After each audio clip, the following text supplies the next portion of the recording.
kids, welcome back everyone, welcome back to another edition here after quite some time, another edition here of the Patches Patch Clash number 9, a semi-regular event here featuring a new mod.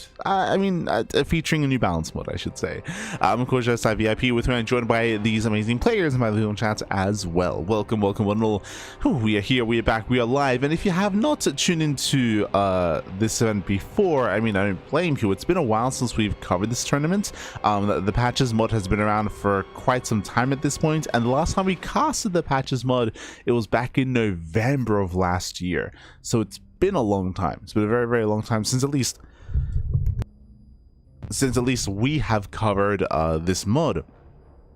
Been a very long time, and since then, of course, there's been a bunch of iterations, bunch of changes, and in much more recent times, I believe Rotterdam did decide to pick this mod up, start to run more tournaments on it, has gotten a lot more traction, I should say. And if you remember, we did state that we were going to be starting to cover this once we wrapped up the season of StarCraft Evolution. Well, the SC Evo season did conclude, so now we have more time in our schedule to jump into some of the other modded events. Now, when it comes to the Patches mod, it is quite daunting, very, very daunting. It's a massive list of changes. What is different about Patches mod compared to others, I guess it's similar to Reynor mod, but it's very upgrade focused. There's a lot of upgrades. A lot of upgrades have been added to units throughout all races, of course. A lot of them to impact the mid game, a lot more of them to impact the late game as well, just to change the dynamic. I think the example of that, a big one for Zerg, is that there's a hive upgrade that allows for the roach to be one supply, so then roaches scale better coming into a longer and later game. Other changes which I'm really I do like the idea of is, like, say charge, for example, as an upgrade or charge works differently, where instead of charging at a unit, you can charge to a location. So you can charge the ground ahead of you to use charge to run away, or you can use charge to dive into an army as well. There's also like a shield upgrade that gets added onto that. But a lot of changes have been made. There are some changes that have changed, of course, over time. I remember back last year, originally Cloak was very different. If I remember correctly, invisible units, they would be decloaked if they ran out of shields, essentially, if they ran out of shields. And on top of that, warp-ins across the map, you'd warp in without any shields to begin with as well. So it would de-incentivize, or it would weaken like aggressive pylons and aggressive warp-ins, just because you have no shields, and that'd be changed. But all of that has been removed. So they were playing around with the idea of, again, Cloak being tied to shields, and aggressive warp-ins not giving shields either, but they were playing around with that last year. It looks like Patches has removed those changes and has scrapped that, and has gone back to the drawing board regarding cloaked units, and has made other changes instead to the Dark Templar, to the Banshee. But again, it's a little bit daunting. There's just a lot to get into, a lot to go through. We'll do our best to try to keep up with said changes as we get into our coverage of the Patches Patch Clash. Should also bear in mind as well that Dave Testa has been very enamored by the patch, and I believe he's pushing to run this patch in the next KSL. So KSL is going to be featuring it as well. I believe that is it for now. I know that I think there have been people pushing for even us to host our tournament, like Tunic Cups and stuff on the mod. We'll see. Like, I haven't covered this mod in almost a year, so I've yet to really form a concrete opinion on my thoughts on the mod, whether it has potential or not, the pros, the cons. So, well, we'll see over time to make a more informed opinion. Regardless, going to be jumping into our first series. So from here, we're going to be jumping into the upper bracket quarterfinals. Bearing in mind, this is a replay cast. This event did take place like a week ago. So again, we're going to be jumping into these matches, jumping into our best of 3 between herO and GG Machine. Let's go. Let us go. Again, PvZ especially is a matchup that has been in dire disarray in the current iteration of the game, in the current patch. Curious to see how things change coming into our mod. The Patches mod. Spawning in the left-hand corner of at Attorney's Edge, we have the red Protoss player, the South Korean Protoss, representing T1. It is herO. And spawning in the bottom right hand corner, we have his opponents. We have the blue Zerg player. The blue Zerg player representing Stouty Balls. It is GG Machine. So, let us go.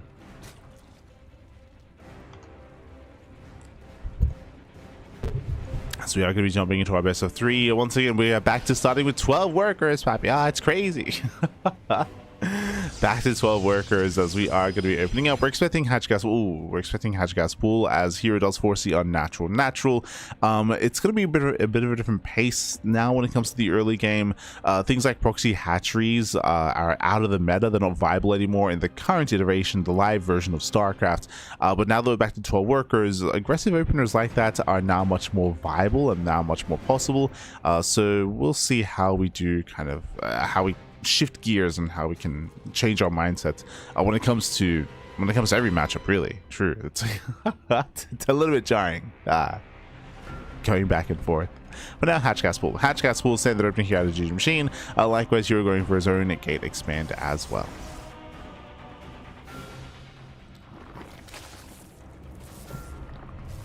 Oh, let's go.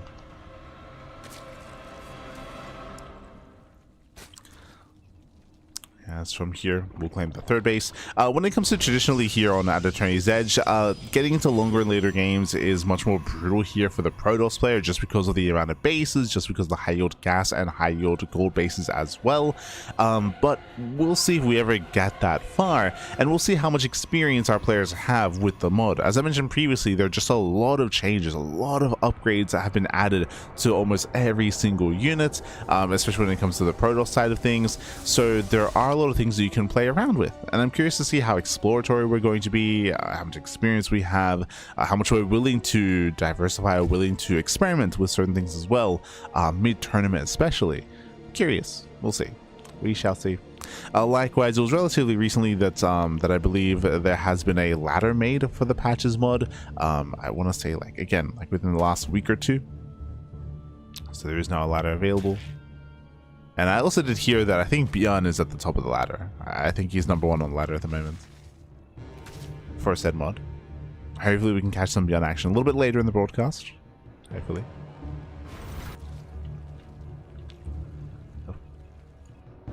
So now it is going to be the Stargate opener out of herO. From here, we're expecting Stargate to Oracle into a third expansion, kind of your relatively standard opener and standard style. And when it comes to the Oracle, when it comes to the Void Ray, as it is going to be a Void Ray opener, never mind. I was about to say that there have been some changes made here. The first things first, Flux Veins is no longer on the Fleet Beacon. Flux Veins is on the Cyber Core instead. So the idea of going Void Ray, committing into early Void Ray, even going Mass Void Ray early on is much more accessible here, as you don't have to invest into a Fleet Beacon to start those upgrades. That is something to bear in mind. We'll see if this leads into Skytoss at all. This can just lead into a gateway, into a ground composition instead off of a Twilight Council. What's important here is that GG Machine will have less vision, less scouting. Here we go. As your Lord does go down, here cannot claim his third.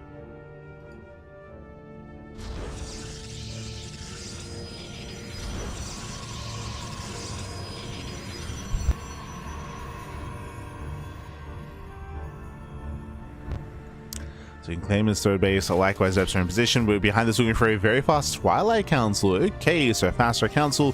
This can lead into Glaive Adepts. It can lead into early charge. It can lead into... Those are the main things that I'm looking for.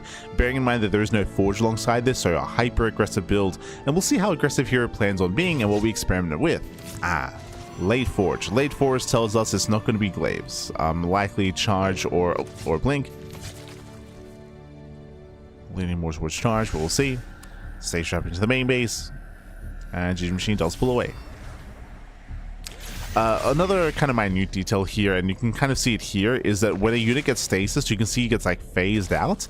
There's no collision. There is no collision. So the idea of of going for stasis traps and being able to block in units and block in the army and have like that kind of SimCity affected, that has been stripped away in this mod. So as you can see here. So workers are phasing through. Behind this, we assumed it was going to be Charge or Blink. It is going to be Blink on +1, but it's going to be Blink +1 alongside the Dark Shrine. Okay, the Oracle does step back in, getting 1, 2, 3, 4 drone kills.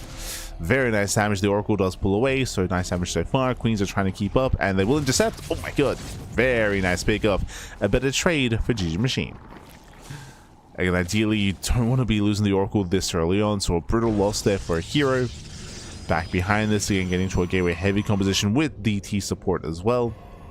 I mentioned earlier that that Dark Templar and Invisible units in general were being adjusted on the new patch, or on the patches patch. We're being adjusted.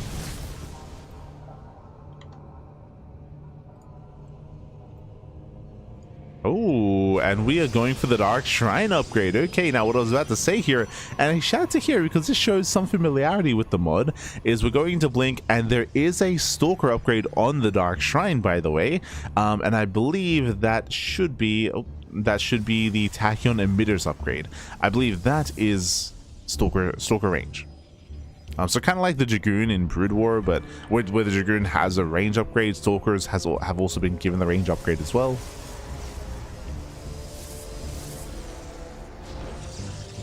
There's also I'm assuming this is the range upgrade. There's a second upgrade as well that was added.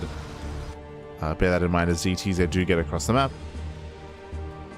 Make their way to the mineral lines, getting 1, 2, 3 drone kills, a lot of damage being dealt, no spores in position. The Greed, despite the Oracle opener, no spores already. 6 drones going to be going down. Overseer is now going to be morphing in, but again, this is getting out of hand here, getting up to 7 drones. Ay, ay, ay. 7 workers go down. There's a second upgrade, which is the shield upgrade. So there is an upgrade that's also on the Dark Shrine, but it requires Blink as well. Yeah, so this is the range upgrade. Yeah, you can see there, Tachyon Emitters. So Stalkers will have more extra range that makes them just gives them a bigger power spike, more maneuverability, and more accessibility in the mid game. More versatile. There we go. That's what I was looking for. Behind this, going into a Robo heavy composition. Okay, so sticking to the ground, not into the skies. Going Stalker into what looks to be Colossus. Now, I say what looks to be Colossus because there have been some disruptor changes made as well, which might make them a little bit more incentivizing. I know that disruptors are a very niche unit, especially in this matchup, but that's one of the reasons why we've gotten some big changes for some of these otherwise niche units as well. We'll see. We're still leaning towards Colossus. Yeah, there it is, Colossus. So Colossus is going to be on the way. Colossus are amassing. An upgrade was added to the Colossi as well, which does allow them to basically set units on fire for extra damage, for damage over time, on top of their base damage. We'll get there. And now getting into Colossus range. Claiming another base. Stalkers are trading very nicely here, and GG Machine did double down here onto Ling Hydra, so far trying to find a way, and Lings do peel off towards the 4th base. Peel off towards the 4th, they will force a cancel. Yeah, here it cannot save it, 4th base is denied. And so far GG Machine, I mean, it's containing well, does contain. Behind this, Hive is on the way into Lurker Den, into Hive Tech Hydra Lurker Viper, ideally. Oh, as here does beat out a couple Stalkers. A couple Stalkers do go down. Colossus still amassing, and the Thermal Lance still on the way.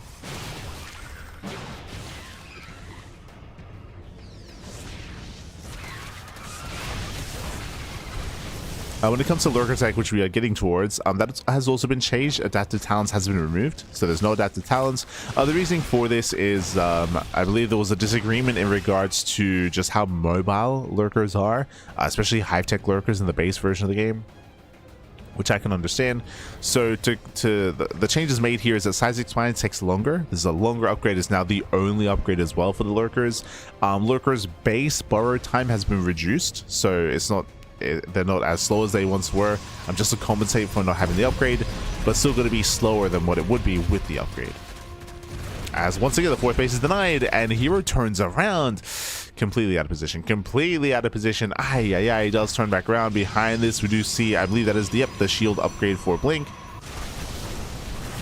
Blings get called out. And we're now taken to the skies. I was hoping that herO would commit into a more gateway and robo heavy composition, but we're not. We are transitioning here, a second Stargate fleet beacon, but again, that is phase reactor, as we mentioned. So we were kind of being a little bit vague about it, but the way this works here is that after blink is utilized, a shield gets activated around the stalker. Yep, there it is. Jesus.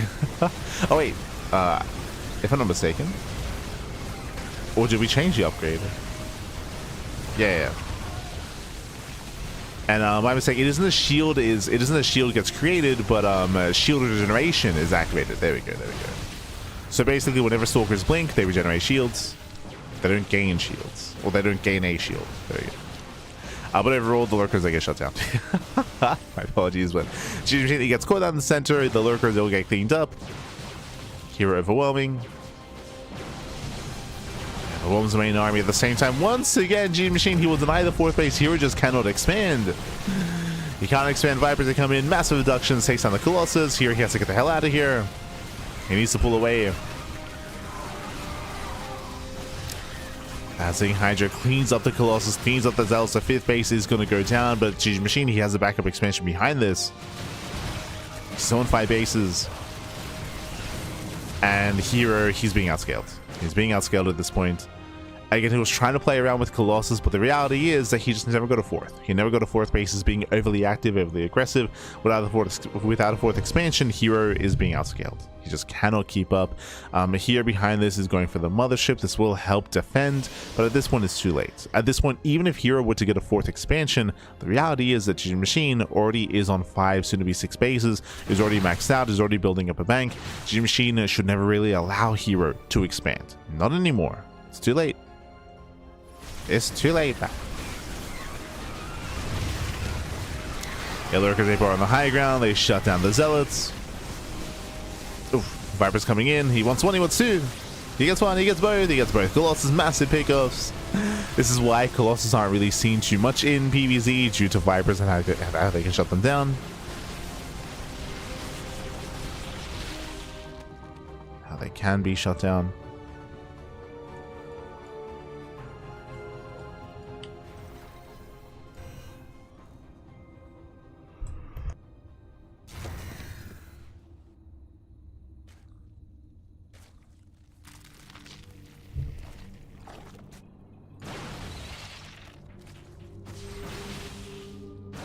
Rotated towards the south side.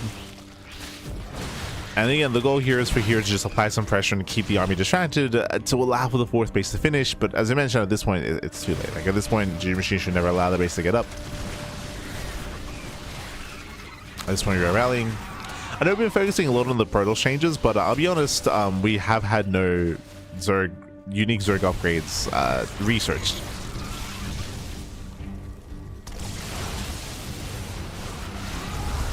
I don't know. Oh, as the Hydras overextend. Yeah, big overextension. Gene Machine, we gotta calm down. Calm down, we're gonna back off. There are a bunch of Hydra upgrades that were added, if I recall correctly, but none of them are really coming into play here.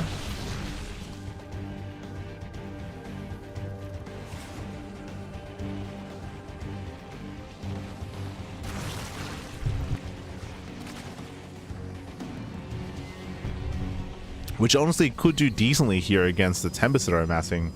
But there is a Hive Hydra upgrade which does increase Hydraless life by 10, and there's another upgrade that also reduces the air damage. Sorry, that also increases anti-air defense. Specifically, so like carriers, Tempest, motherships, they do reduce damage to Hydras. So there are some upgrades that do allow for Hydras to scale better against Skytoss in a longer game. Like that's their purpose. But we don't see them at Gene Machine.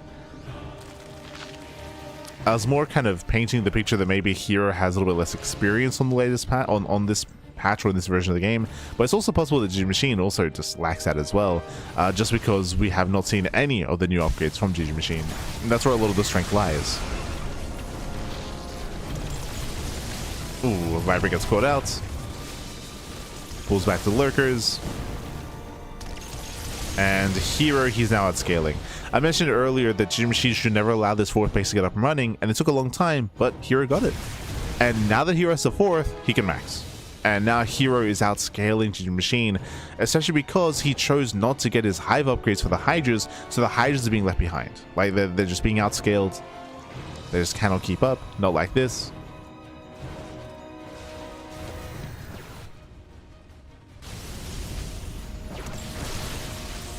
herO breaks out. He's got his Sky Toss. He's got his Tempest. Pushing directly in between the bases. And I don't see GG Machine holding on. Not now that we've reached 6 Tempest. Now will the Tempest massive slow zone. And Lurkers, they're going to be able to hold their own. They hold their own, but Tempest, they just go to town here on the Hydras. Same time, Nidus across the map. Lurkers, they do get into the mineral lines. A very nice Nidus storm here by GG Machine, but he cannot stop the main army. The main army cannot be stopped. Not like this. Not anymore. Oh, that blinks into Lurkers? Jesus. Yeah, a lot of Soldiers go down.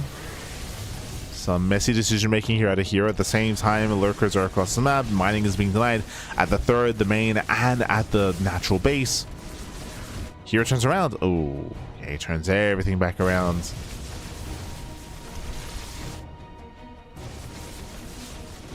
Does race back home. Bearing in mind that recall is now quite a bit different.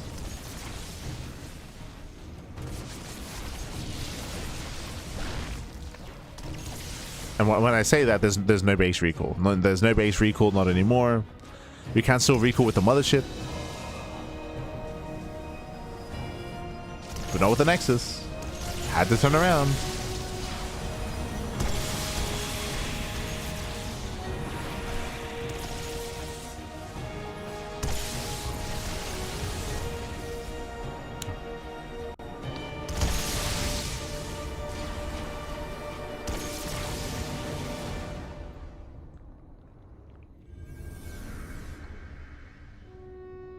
I'll be honest, I don't know how to construct a conduit pylon.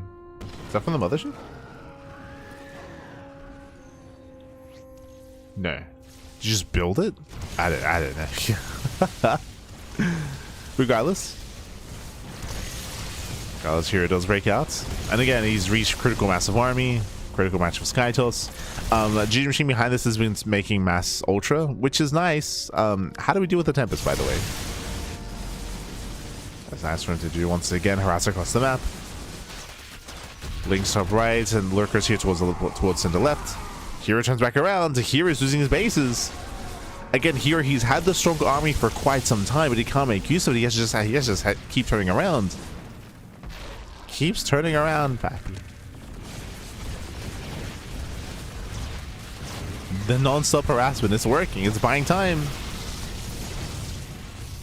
+1 flyer attack is on the way. The corruptors are coming. Oof, and that's going to be 28 probes going down. herO down to 26 workers. A Ling in the main base. The Ultra does back up. Does survive. More corruptors are amassing. We have, I believe, 11 so far. 10. Soon to be 22. 22 corruptors. That will be enough. And again, this superior army that herO has had for quite some time is now starting to lose some of that value. It's going to be close. It's going to be close.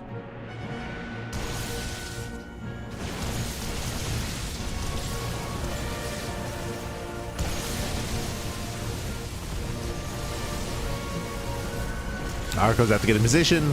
Corruptors, they do push in. Yeah, they go for the dive. They do focus on some of the Tempest. Ultras, they're being cleaned up. I say that we're down to 3 Ultras, sorry, 4. Nah, there's enough. Yeah, there's enough Ultras on the ground. The Ultras, they clean up all the Archons. And with that, herO, he ran out of time. He just ran out of time, ran out of steam. herO had a massive advantage for so long, but he just couldn't push out across the map. The non-stop run-bys, they were just too much. The non-stop harass.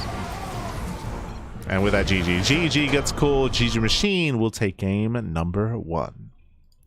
GG. Ay.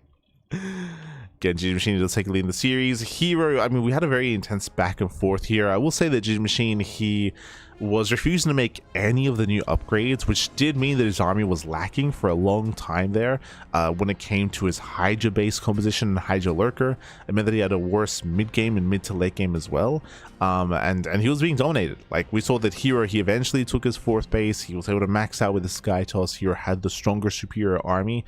But what kept GG Machine in this game was the non-stop run-bys and counterattacks. Nidus runs across the map, Ling run-bys, ultra counterattacks as well.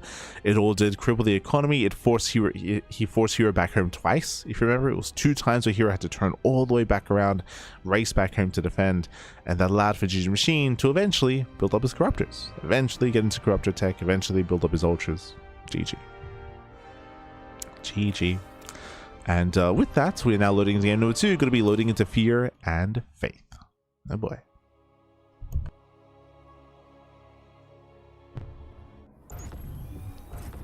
Going to be loading into a larger 4-player spawn map. Let's go.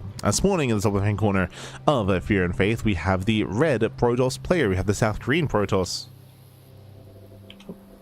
Representing T1, it is herO.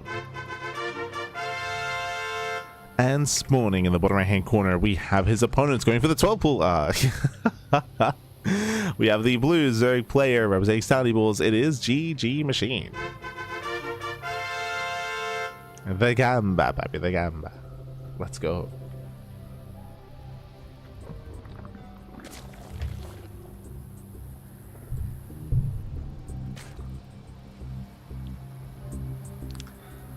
As we are going to be going for our initial 12 pool. We could go for a 12 pool drone pool and commit into an all-in, or just a 12 pool and expand behind this. Meanwhile, we'll see how greedy herO plans on being. Now, we're going to be risking quite a bit here. The drone scout towards the left-hand side confirms that herO is not bottom left. Overlord is checking top right at the same time, and herO is going Nexus first.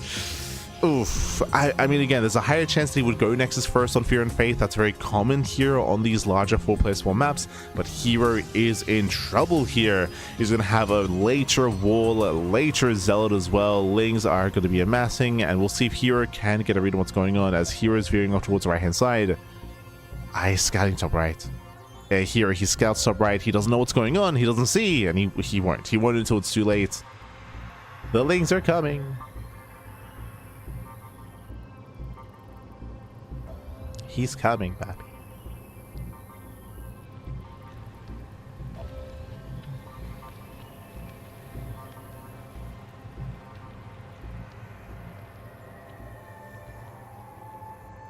Once again, GG Machine, he will be able to slip up, takes down the pylon. That's game.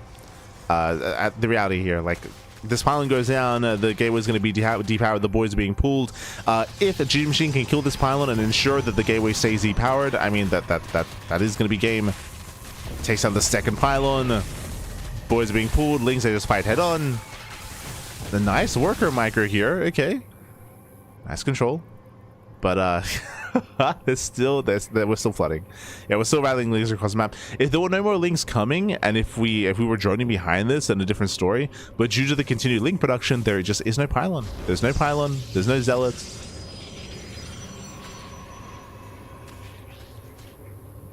The Gamba paid off back. True. Jesus, one Ling does good. Oh gosh, another probe falls. Another probe falls. Behind this, now GG Machine starts to drone up, starts to saturate.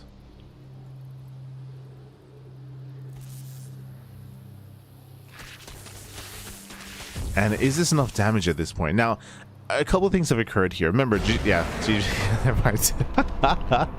herO taps out. herO taps out, too far behind. And GG Machine, he will claim the series 2-0. GG. GG, well played. Almost a build order win here, or basically a build order win here from GG Machine. As I mentioned, herO went Nexus first. Because it went Nexus first, late gateway, late gateway here. More importantly, that's basically it. So he had a late reaction to make his zealots. Pylon goes down, and he just could not defend. He lost far too much here. We could have tried to have macroed that out, but herO would have been playing from behind. Straight up, just would have been playing from behind. GG. GG. So GG Machine, who will claim the series. He will advance on to the upper bracket semis. Again, herO, I appreciate his experimental play in game 1. That's what I would call it, is herO going into Colossus the way that he did, and then recognizing that just how vulnerable you are back at home. That's one of the downsides of not having the recall available, of course, is that you get punished for being overly active, especially in the early to mid game. So this is something that you'd have to adapt to when it comes to this patch due to some of the Protoss immobility. So that's something to bear in mind. Likewise, I would say the GG Machine, again, he played it in a very stubborn fashion in that first game as well, just because he did lack any of the new upgrades to be able to help bolster his army. Still won the game despite that, but that is in spite of the patch, not necessarily because of it. So GG well played. With that, congratulations, GG Machine will claim the series, and we're getting ready for our next upper bracket quarterfinals match. Let's go. We're going to be jumping into Reynor versus Classic.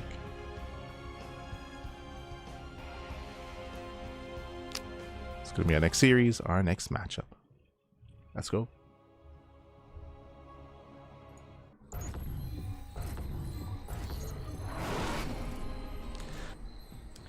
And spawning in the bottom right hand corner, we have his opponent. We have the red Zerg player. The red Zerg player, we have the Italian Zerg representing Basilisk. It is Reynor.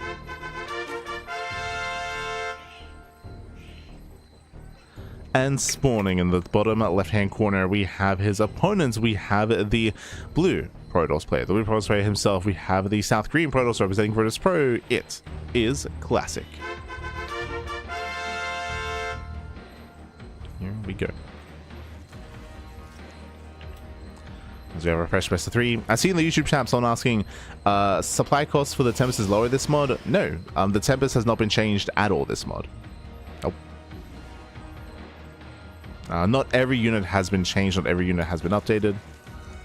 Tempest is one of those units that has been left alone. Left alone.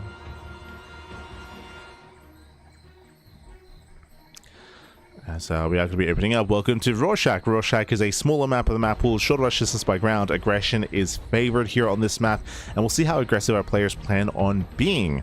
Once again, Classic is more known for his mid to late game play, and we'll see how he does approach the game here though on Rorschach. Whether we go into an early council, early aggression, early upgrades, early tech.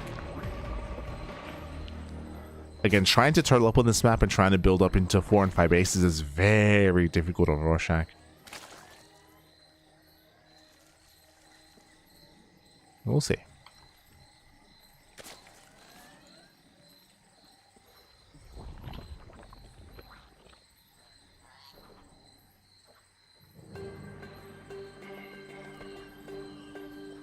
So now again, Reynor is going to be joining, going to be saturating, claiming his natural.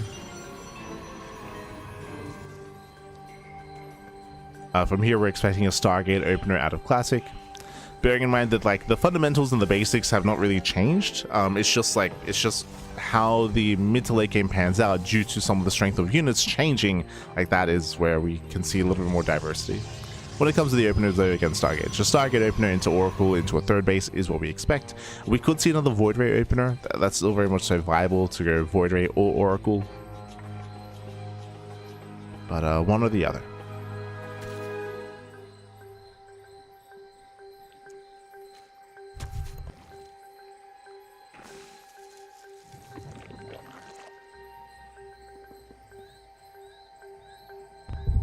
Something I should also mention as well, which we kind of glossed over, but it is more of a fundamental change to Zerg, is the Queen. The Queens are weaker here in the new patch, or in the Patches patch.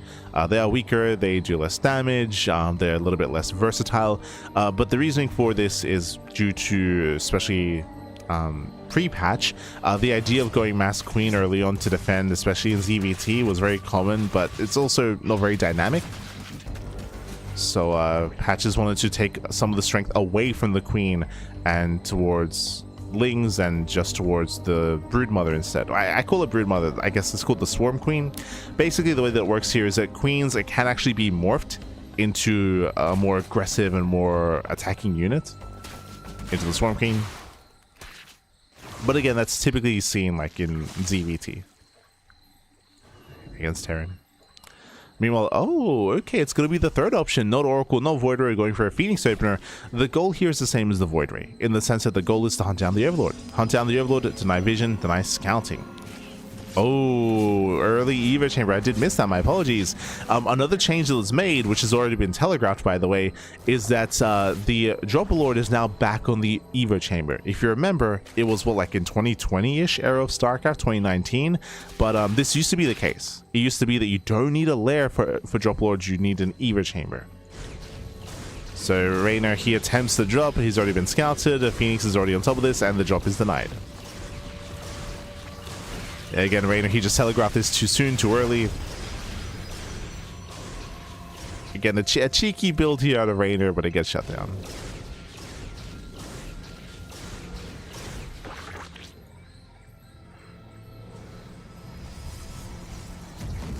Behind us going double Stargate. Oh, double Stargate, and that is a Cybercore upgrade. Visually, I don't know what that is. Is that wouldn't be Flux Veins? Hold on. Time to go to my notes. I know that the Phoenixes have been changed, but was it an upgrade as well? Oh no, it is. Okay, that's Graviton Restoration. Okay. So that looks like the new Phoenix upgrade. So there has been an upgrade added here for the Phoenixes. And oh, as the Oracles, they dive into the third base. 1, 2, 3 drones going to be going down. The first Oracle does pull away in time. It does pull away. The Sport was not ready here. And nice damage here by Classic. But the upgrade here does allow for the Phoenix to regenerate shields while it has a unit lifted, I believe. Yes. I would say that one of the weaknesses of Phoenixes, of course, is just how vulnerable they are when you do lift a unit. So this is a way to take some of that vulnerability away from the Phoenix and allow it to be a much more robust unit here to amass against a more heavy anti-air army. So we're going into Mass Phoenix with Graviton Restoration. So again, that is shield regeneration while the Phoenix is lifting your unit.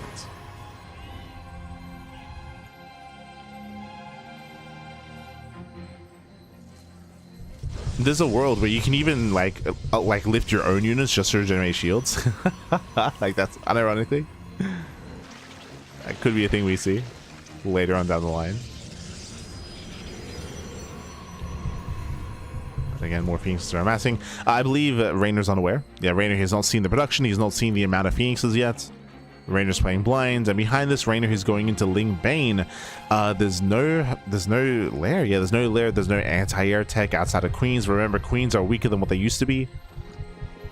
So the anti-air here is lacking, and this is where I'm not concerned. Like, is Reynor aware just how much weaker the Queens are?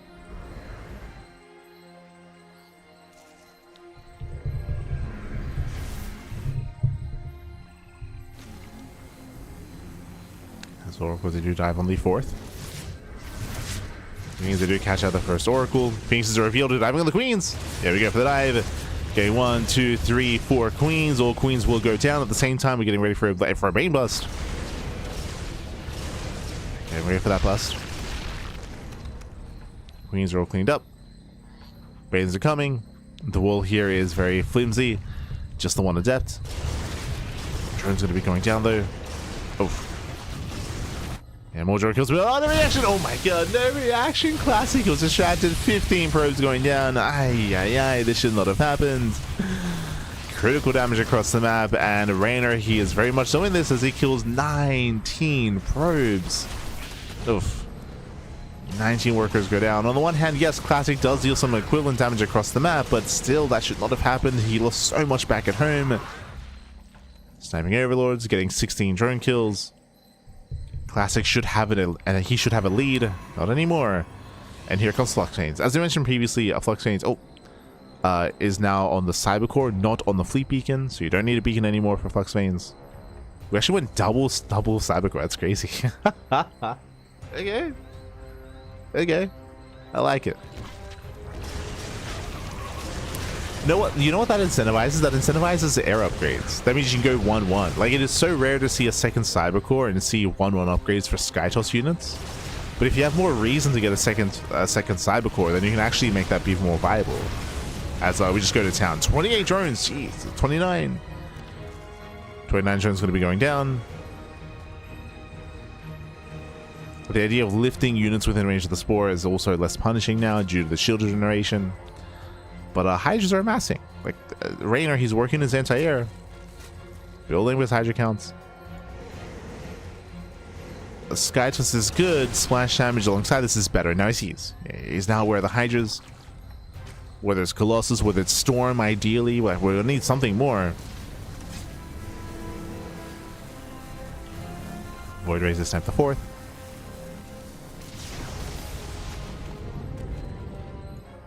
Reynor does have that northern base instead.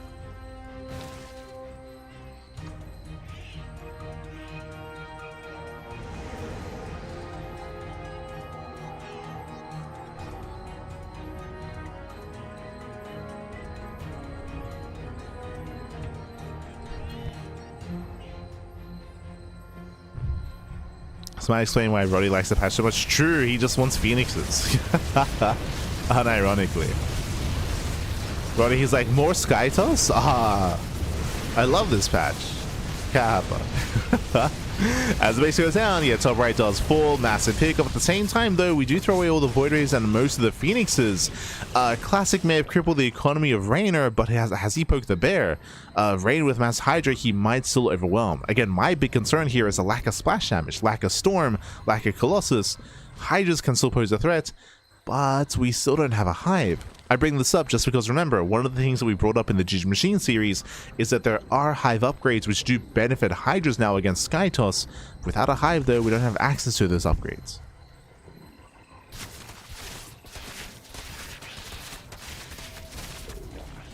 I would say that's one of the downsides of this patch, of the patches patch, is that a lot of upgrades were added to Protoss and Terran, which are very accessible in the mid game. I believe most, if not all, of the upgrades added to the Zerg are like Hive Tech upgrades, so you don't actually get to see anything new unless we get into like the late game for the Zerg side of things. Like the Roach upgrade is Hive Tech, the Hydra upgrades are Hive Tech as well. I believe the Ultra upgrade, I mean, that's also Hive Tech.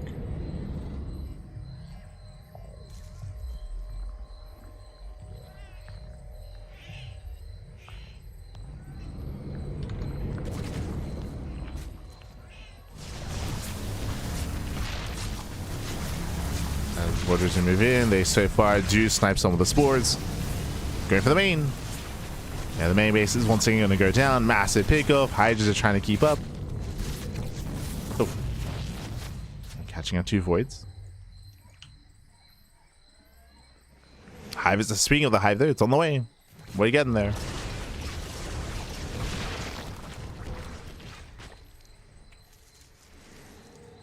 And again, the Skytos is amassing. We still have not quite gotten into any splash damage, which is still concerning to me. But Classic has done the most difficult thing on this map. He's established a 4th base. This should be difficult to accomplish, but the Zerg should have map control. Reynor doesn't. Because of all these losses, the economic damage, the hatchery is going down as well. Reynor, he has been doing nothing to apply pressure to these bases, and we have a massive wall of cannons and shield batteries. Classic is looking very solid here, and he will max. He will max out with his Skytos.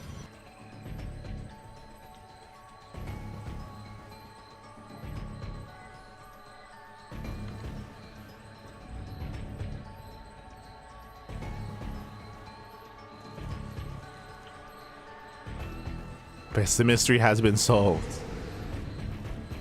Mass Phoenix, I mean, you say Mass Phoenix, but I mean, Ruddy, like, notoriously, he was fond of, like, Tempest play and things of that nature as well. Okay, there's a waddling in. Oh! This time, Classic does react.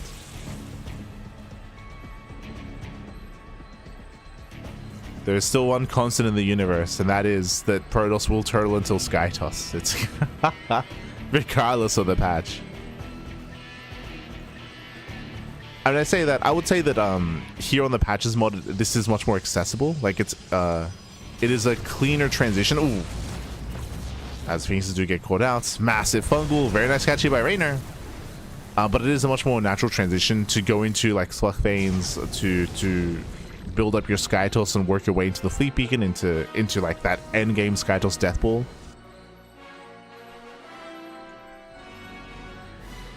That is true.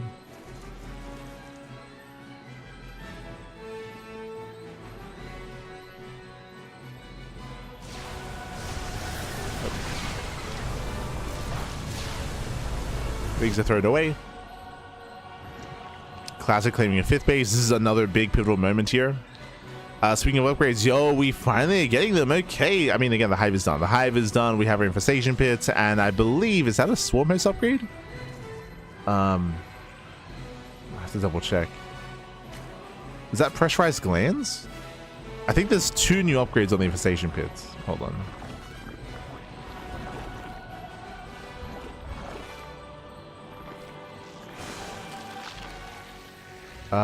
I believe that should be pressurized glands, right? We'll see. If so, that's a swarm host upgrade. We'll wait for it to show up on the top, on the right hand side. No, tissue preservation. Wait, oh, hold on.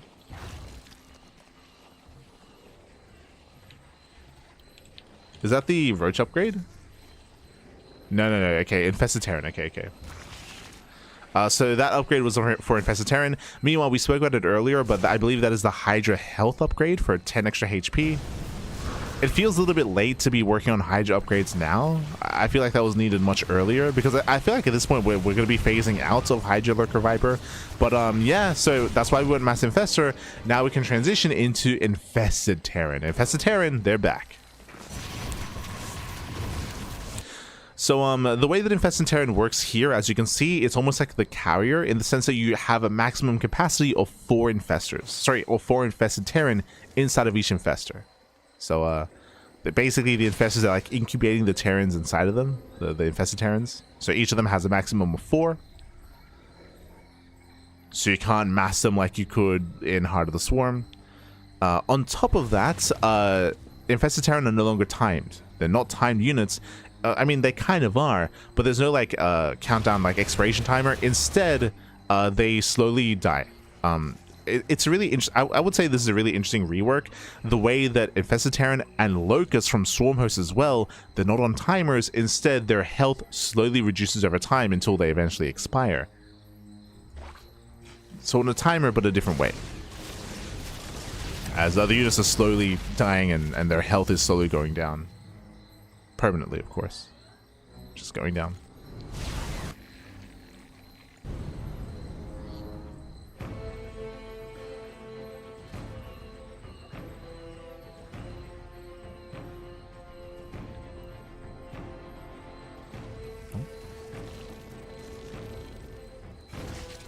As against Reynor, he's built up his Hydra, Lurker, Viper, Infestor army. I would still advise Reynor to get a Spire at this point and start working towards Corruptors. Speaking of, yeah, there it is. I would say this is late. This is a late Spire, late Ultra Cavern, but it was also a late Hive and late Hydra upgrade. So all the tech here has been delayed. But remember, the reason why it's so late is because Reynor was losing drones and losing bases. Remember, he was losing a lot of expansions, so Reynor was slowed down quite heavily in the mid to late game. So the army is lacking for Reynor. Meanwhile, Storm is now done for Classic. He does have Storm. Mothership's moving in. Do we recall into the main? Gee, there's a line of spores though. Joel gets spotted. There's a recall. He commits. He commits into the spores. Oh my god. The Mothership takes a lot of hits, a lot of damage. The Mothership goes down. Massive pickup. Powerbomb here on the carriers, and there's no way out. Remember, there's no base recall anymore. There's no Nexus recall. High Templar to move forward. Oh, does storm the ramp. Nice new visual, by the way. But storm on the ramp. Main base goes down. Eva chamber also exposed. Thankfully, the hive was in the natural. True. Oh, here come the Terrans. Yeah, here come the infested Terrans. There's the first storm. Oh, god. Lands a couple of feedbacks. Storms are decent.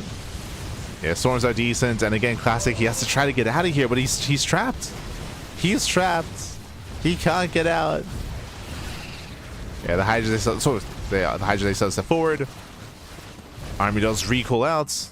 Whew. Was that a conduit pylon? It does recall back home.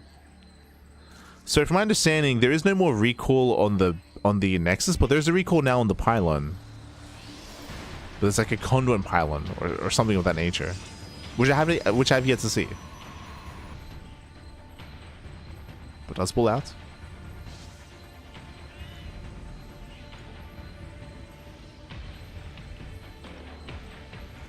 Wait, was that the upgrade earlier? Do you see that upgrade top right? I didn't get to see what it was. Is that what that is?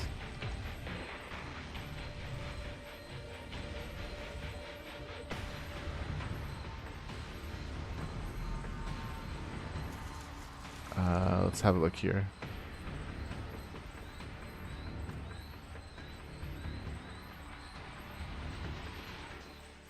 Ability strategic recall.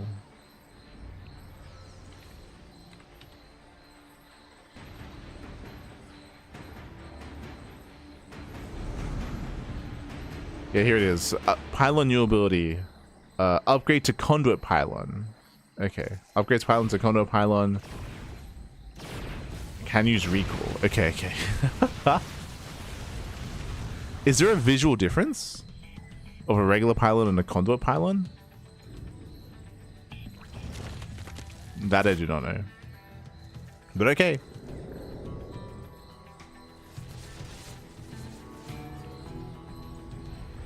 Can we spot it?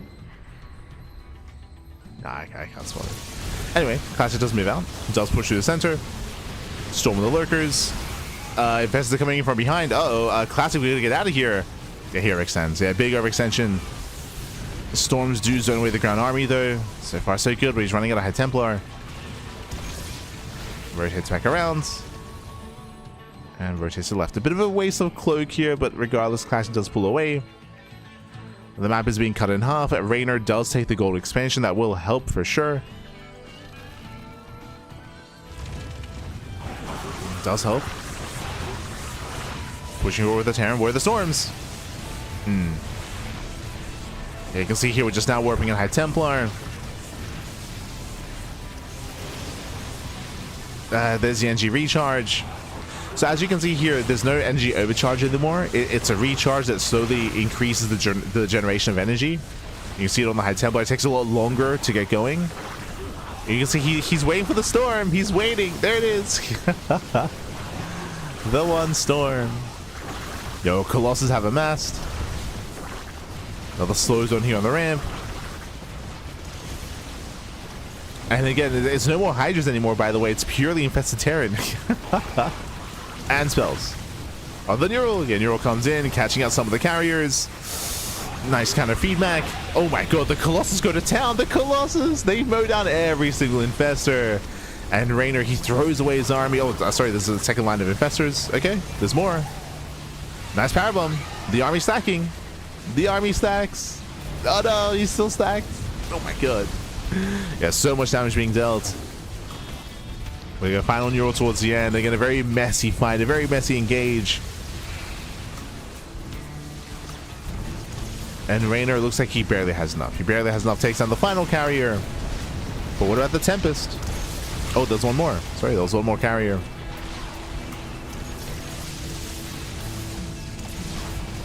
Classic overwhelms. Does break through. No, we got the ultra energy. Oh, sorry, HP upgrade on the way. Regeneration upgrade. Center base goes down.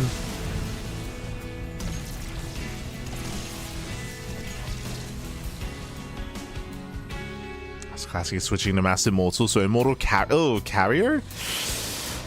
So Carrier is going to be better against Hydras and Infested Terran, but the problem here is that we're going for a Corruptor switch. We're going for a big Corruptor transition. Carriers are not what you want here. Not against Mass Corruptor.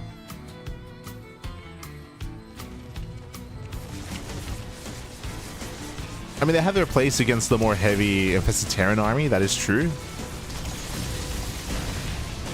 And Carter go for the dive. Nice storm! Yeah, very nice storms. And Reynor, he just tanks the storm. Oh, good.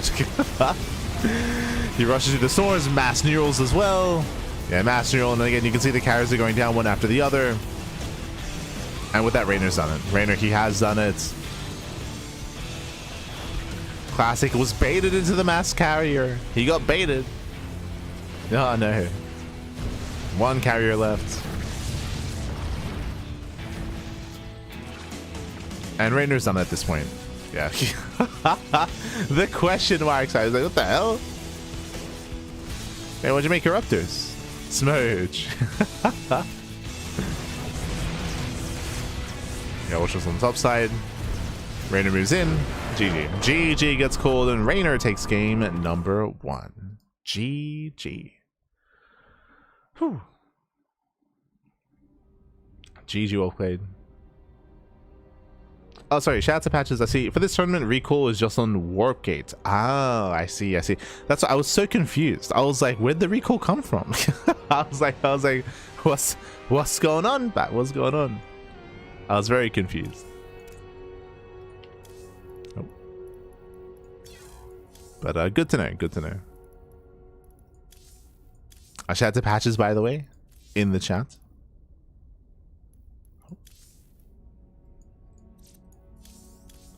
As we get ready for game number 2, gonna be loading in.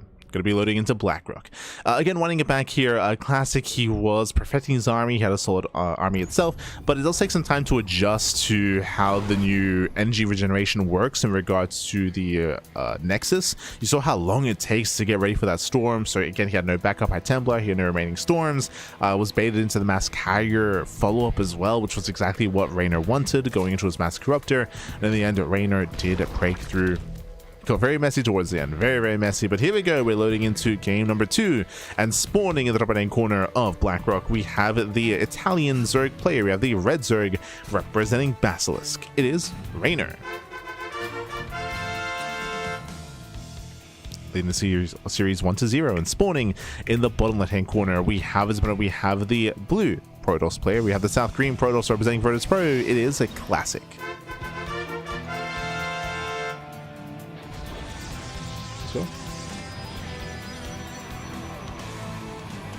Let us go.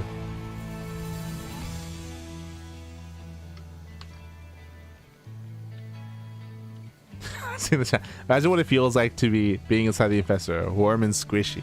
Ah. Oh no.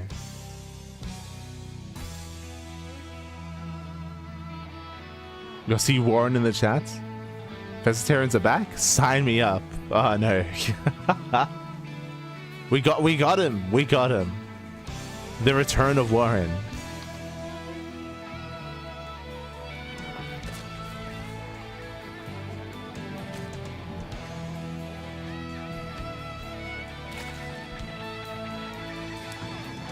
No new bailing upgrade yet. Was added after. Okay. Added later. But now we're going to be opening up. We have our Hatchgas pool here out of Reynor. Going to be setting up here back at home. Likewise, you have our standard open out of Classic. We're expecting a Twilight Council. We're expecting a Stargate behind this. And again, especially when it comes to early on in these events, players are still kind of acclimating to the patch, to compositions, to upgrades as well. We mentioned earlier, for example, GG Machine, he did not make use of his Hive-Tech Hydra upgrades at all, despite sticking with Hydras, for example. Reynor, his upgrades in his tech was also delayed, but that was because of the economy as well, due to the amount of damage that he was sustaining. That is true. It was really nice to see the Classic embracing some of the new changes, going double Cyber Core, double upgrades, Mass Phoenix into Void Ray. This time though, we're going for a Twilight Council opener, something much more aggressive, much more committed, much more assertive. Okay. So Classic going to be opening up Twilight Council.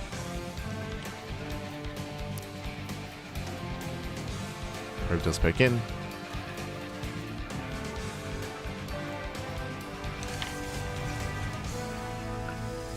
From here, we're staying 3-3 in gas, so this could be, say, a DT opener, could be early charge into Temple Archives, into like an Archon drop.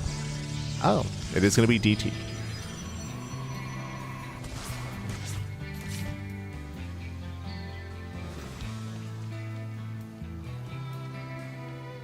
Templar amassing.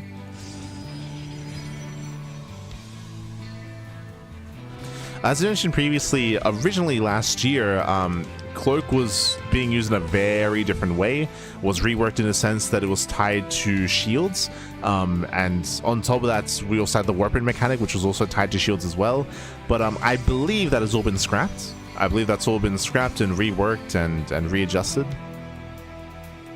from how it was originally. Patches, of course, can clarify on that in regards to aggressive warp-ins, shields, and Cloak.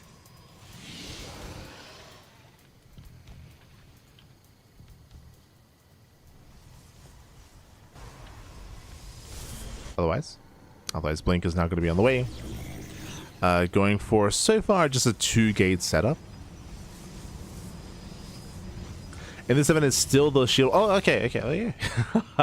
I didn't know like how new or how old the shield mechanic was, but okay. Still the shield mechanic. But that my assumption here is that was changed in the most recent iteration of the patch, correct? Question mark.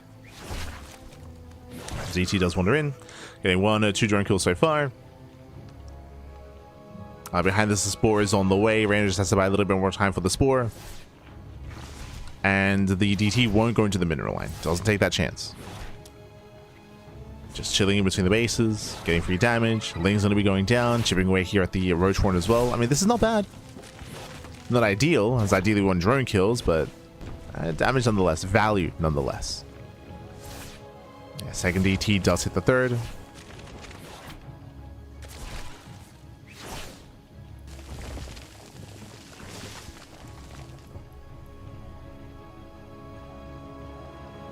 Classic pulls away. At the same time, I forgot the drop. I have to bear that in mind that this did occur last game as well, but Reynor does go for the early Eva Chamber into the early Ling drop here. 6 probes going to be going down. It's 8 probes. Oh my god. 8 probes this early on. This is brutal damage. Winding it back, we did mention it last game, but you do have the Eva Chamber, and the drop lords are now tied to the chamber once again. So you can get these early drops, you can get this early aggression. Did catch Classic completely off guard.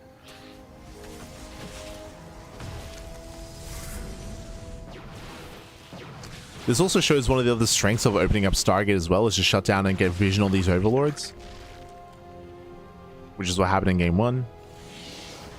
But not here in game 2.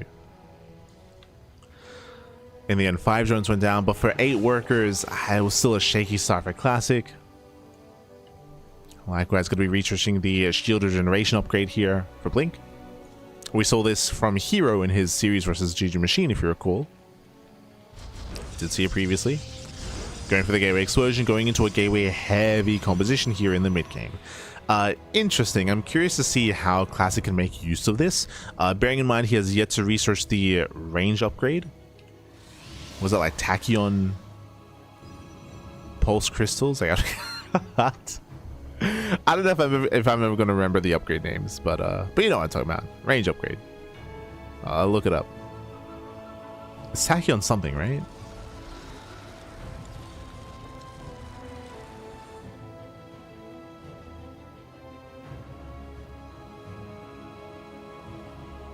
Tachyon emitters, there we go. Oh, that was close. Almost. There you go. As Classic, he's going to be going for his proxy gateway as well. How many gates do we have back at home? We have 5 in the main base. We have an extra 2. 8 gates, going to be a 3 base 8 gate all in. It's been a while, to be honest. It's been a while since we've seen this build in the meta. This build did kind of die out, as you can no longer be aggressive in this iteration of the game when it comes to base StarCraft 2. So it's a little bit refreshing to see an 8 gate once again, this time bolstered and strengthened due to the shield upgrade. I wonder if Classic is aware, though, that because he has a Dark Shrine, he has access to the range upgrade as well if he wanted to. If he so chose. For now, though, does eye forward, it does wing away, again regenerating those shields, continuing the all-in. Yeah, so again, specifically here in regards to the shield upgrade, like the 8 gate is going to be strengthened. Okay, the Archon does support. Does a lot of damage here to the Lings. Yeah, Lings are being cleaned up, and can we get on top of the Roaches? Can we get on top of the Ravagers? Reynor trying to hold the line. Bars connect. Oh, yeah, bars do connect. Classic, he was inattentive. Here it does pull away. Reynor's buying time. Behind this, we do have the Ravager Bile upgrade as well. This upgrade does reduce the time it takes for the Bile to land. So faster Biles, less time to react. As long as this game goes on, the better it is for Reynor. Classic behind this is expanding. He is starting to work towards that next phase. Yeah, +2 has begun. Next gets thrown down. Classic, he recognizes that he has just failed to get damage. This is not good enough. He needs more. I mean, the stalker count is getting quite high. We got a lot of stalkers. Oof. 2, 3 stalkers going to be going down. Hydra's a step forward. And Classic trying to micro is hard out here, but again, there's just so much damage being dealt by the Hydras. So much damage. Oof. And Classic does not have enough. He does not have enough. At the same time, Ling run by 7 probes going to be going down across the map. I say Ling run by, it was run by or drop, regardless. Does get across, does distract. More probes going to be going down, and Reynor, he's running away with this. He's running away with it.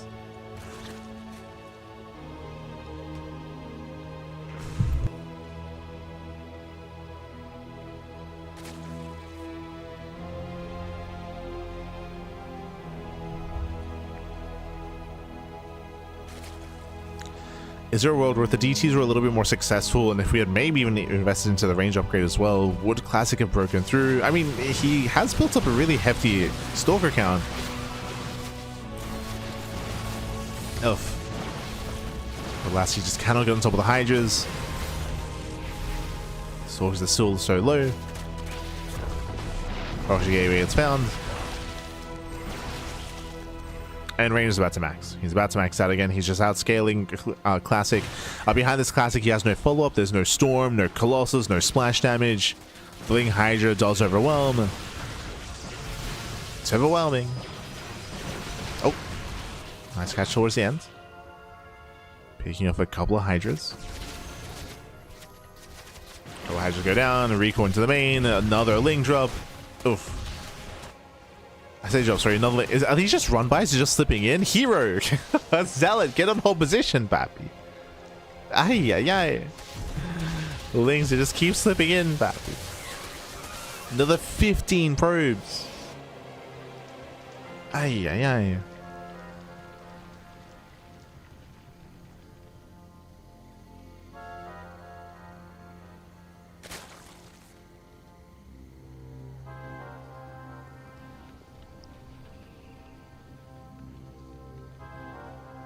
It's 1.5 range. Well, yeah, like the extra range means that's potentially just more DPS output, as there are going to be more stalkers within range of the units to be able to actually attack and influence the fight.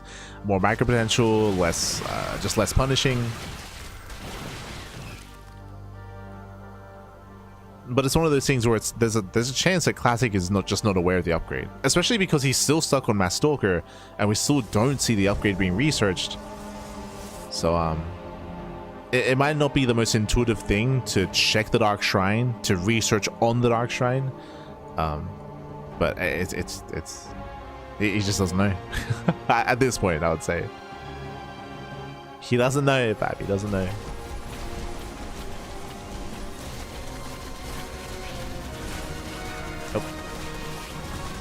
Reynor collapse again. Oh god, as he blinked into lurkers. Oh no, Classic. Into the lunkers, baby. Oh god, that was 21 stalkers gonna be falling. And Reynor again, he runs away with this. He runs away with this. Behind this, I believe we do have more upgrades on the way. Getting into Hydra upgrades, because why not?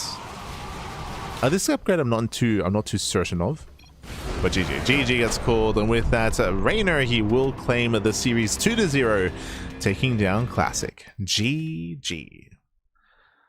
GG, well played. Again, Reynor, he will claim a set of series. Game 1 was more intense, was more back and forth. I loved Classic being experimental in Game 1, going into Mass Phoenix, then into the Voids, and into Sky Toss, of course, but in a unique way based on the patch.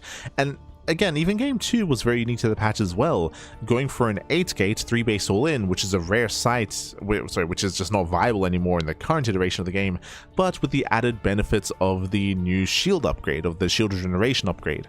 As you mentioned, it was a DT opener to begin with, which did kind of slow down the push, which slowed down the growth there of Classic, but also it did allow for a potential range upgrade there for the Stalkers, but never quite got it. Again, Classic looks like he was just unaware of that upgrade, so it did not come into play. Otherwise, it could have been a lot more potential with that 8-gate. Could have been. GG. GG, well played. With that, congratulations to Reynor. He will claim the series. With that, we are going to be going to we're going to be come to a short break. When we come back, we'll have the upper bracket semifinals. Up next is going to be GG Machine versus Reynor. Of course, they're going to be facing off, and Björn versus Solar. Oh boy.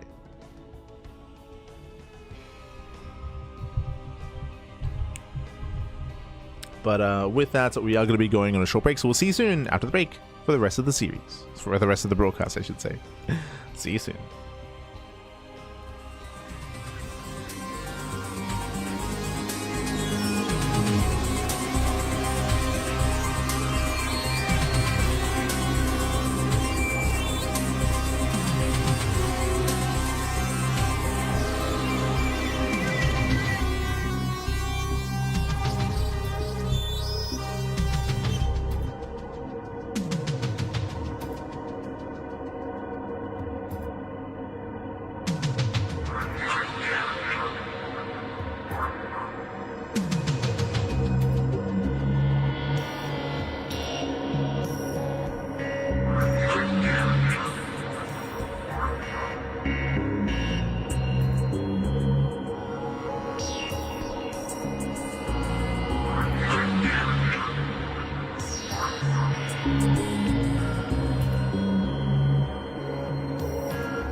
everyone, welcome back to the Patches Patch Clash number 9. We just wrapped up the upper bracket quarterfinals. We're now going to be jumping into the upper bracket semifinals. We're going to be following both Reynor and GG Machine into their respective series against each other. ZVZ is going to be upon us here. We have our first mirror matchup of the Patches Patch Clash, jumping into Rainfall for game number 1. Let's go. Let us go. Now, when it comes to ZVZ, I would imagine that, especially because of the Hive Roach upgrade, that the idea of going Roach Ravager and sticking with Roach Ravager is going to be much more viable. Typically, when you get forced into a longer game in ZVZ, opening up Roach and then going Roach into Hydra Lurker is the go-to, is kind of like the must. But now with the Bile upgrade and with the Hive Roach upgrade, again, the idea of sticking with Roach Ravager seems a lot more viable in ZVZ, but we'll get there. First things first, spawning in the top left-hand corner of Rainfall, we have the red Zerg player. The red Zerg player representing Stowny Bulls, it is GG Machine. And spawning in the bottom right-hand corner, we have the Italian Zerg player, the blue Zerg representing Basilisk. It is Reynor. Here we go. Here we go. Now, when it comes to ZVZ in the current meta, going into Lingbane aggression and going into Mutaplay is very trendy, very trendy, referring to the base game of SC2. So because Mutaplay is so strong and so powerful, often players try to end game before mutas come into play. Mutas, they do force a really frustrating playstyle where mutas, they contain the Zerg player in a low base count, and the opposing Zerg player has to just turtle up and go into either Queen Infestor or into Hydra Infestor, then into Lurker Tech, then into Viper Tech on Hive, and just stay home, slowly go to third base, slowly go to fourth base, and then slowly start to break out. It's a very I would say it's not a very healthy dynamic, is like Mutaplay and ZVZ. But in this version of the game, we'll see if anything, we'll see if that's still the case. We'll see how this mirror matchup has been affected. I did already speak on some of the other changes, like how you can get into Roach play. You could definitely argue that some of the Hive Tech Hydra upgrades can now fare a little bit better against mutas, I suppose. I know it's mainly built versus Skytoss, but I guess that could also maybe come into play. Going into Infestor, now you have more than just Fungal and now you have more than just Fungal to support your army, but Infestitarian can also potentially support. I feel like the pace of ZVZ doesn't really allow for Infestitarian to be too useful, to be honest. I'm just trying to think like how some of these changes can be impactful in this matchup. We'll see. We shall see. It also came across to me that, of course, Microbial Shroud is no longer an upgrade in this mod, so that does take away some of the utility that Infestors have in ZVZ, as you typically go like Infestor Queen or Infestor Hydra, and Microbial Shroud would be a big part of supporting that ground army against mutas. That won't be a thing anymore, so just Fungal and potentially Terran, Infestitarian. We'll see how this does pan out. For now, we're playing standard, just Hatch Gas Pool, third base on the way for both players into Lingbane. Everything's looking normal so far. From here, we'll see if we go for an early Eva Chamber into early upgrades, or if we go into just our standard Roach Horn timing. Bearing in mind we are loading into Rainfall, and I know that I'm like speculating as to what would occur in a longer game, but this is one of the more aggressive maps of the map pool, so we do expect typically shorter games on Rainfall, more aggressive, more assertive games here instead. Speaking of, Reynor, he does amass up his lings. We have 10 lings in production. Reynor does go for the early Eva Chamber behind the mineral line. If you remember, this is what we were looking for. We were looking for either an early chamber, early aggression. Typically, early chambers signify plus on carapace. That is what we expect. Lings, they start to move out. We have a Roach Horn behind this. Likewise, standard Roach Horn timing here at a GG Machine as well. Ooh, and Reynor, he will lose 3 lings to the Baneling. From here, he's backing off. Eva Chamber's not done. Eva Chamber is complete. Oh, true. My assumption was just for the upgrade, but no. Remember that you can still morph in those drop lords with just Eva Chamber, and Reynor does begin with a Ling drop. I'll say it would be harder to get this going just because there should be overlords in position to scout, but there's no overlord here. Yeah, there's no overlord outside of the main. GG Machine is unaware. Leagues, they slip in, they get one drone so far, they distract. Yeah, they distract GG Machine, and he is unprepared, he's out of position. Again, zero vision here. Ay, ay, ay. But this will change as the meta evolves, right? The meta is just how to correctly or how to efficiently play a matchup, play the game.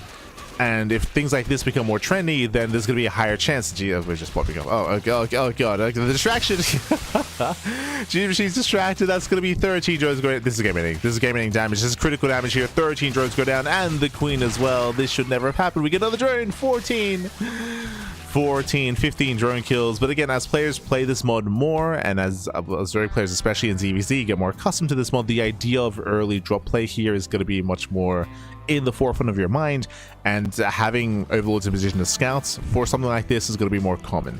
But early in the lifespan of this mod and early in the meta of the mod, players will get caught out like this. The pants are down. As time progresses, we start to get some belts on, but until then, oh, the pants are down, Bappy. Another 4 drone kills. GG Machine is all in.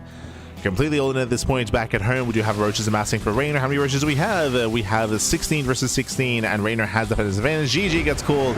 No final fight, and Reynor takes game number 1. GG. GG, well played. Reynor will take a lead in the series. As we mentioned, again, GG Machine was just not in position to scout for something like a drop lord. I'm sure it was something that was not on his mind, but that is a unique kind of dynamic that now has to be thought of when playing ZVZ on this mod, is the potential for earlier drop play than usual to have units in position to scout for those earlier drops. GG. GG, well played. With that, we're now getting into game number 2, going to be loading into Washout. Let's go. Let's go. Catching up. And spawning in the top right-hand corner of Washouts, we have the red Zerg player. The red Zerg player representing Stowny Balls. Down in the series, we'll see if he can bounce back. It is GG Machine. And spawning in the bottom right-hand corner, we have his opponents. We have the blue Zerg player going for the 12 pool. The Italian Zerg representing Basilisk. It is Reynor. Let us go.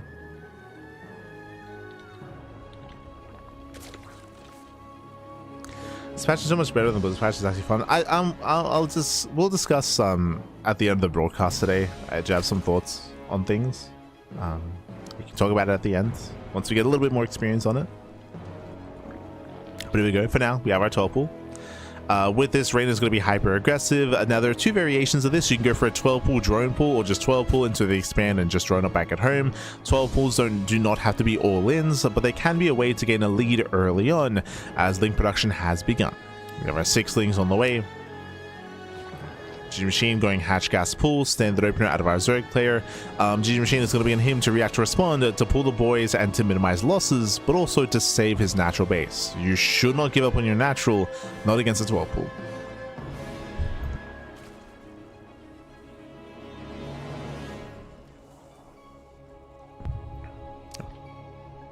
That's Reynor. Here we go. He does move out. Again, does expand behind this. Reynor, he's not all in.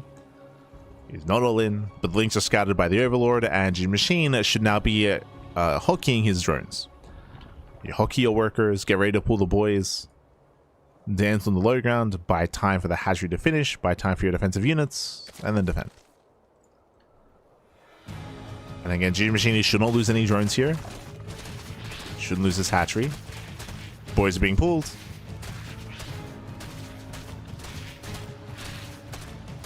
You can see he's trying to bait out the links. Oh, has to be careful.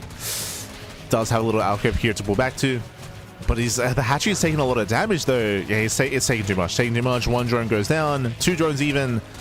Lings are popping. Lings forced to engage. And we're getting more drone kills. Yeah, getting into 4 drones and every single Zergling. The control has not been good enough. And Reynor, he skill checks GG Machine. He does skill check. 5 drone kills. Oh my god. And he might even get the hatchery. Yeah, he will. He will get the hatchery as well. And with that, G Machine, he falls far behind.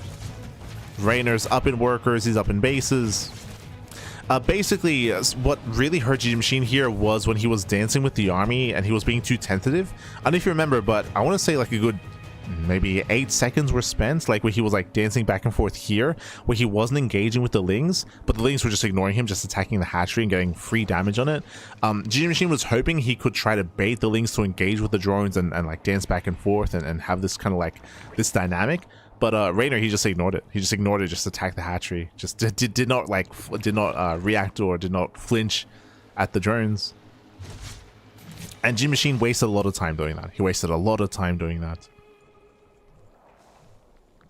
And this is a rough start. Rough start here for G Machine.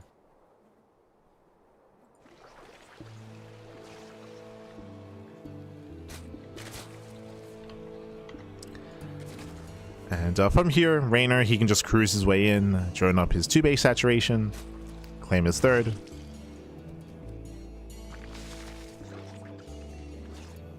And I feel like the only way out of this for G Machine is, I would imagine 2 different scenarios. 1, turn this into a 2-base all-in, or 2, go into muta play. Yeah, there we go. Fast lair into fast tech. I was going to say 2-base all-in, or just wall off on 2 bases and then just tech up quickly into mutas. Mutas can give you a lot of breathing room. They can gain map control, contain the opposing Zerg player, and allow you to catch up. It's very risky because you're still vulnerable to an all-in yourself, but it's one of the only ways to recover. Is either wall off and go 2-base all-in yourself, or go into mutas. Or I guess you could wall off, fake 2-base roach and go into like a 2-base Ling flood. Ling speed is on the way. It's going to be Spire play.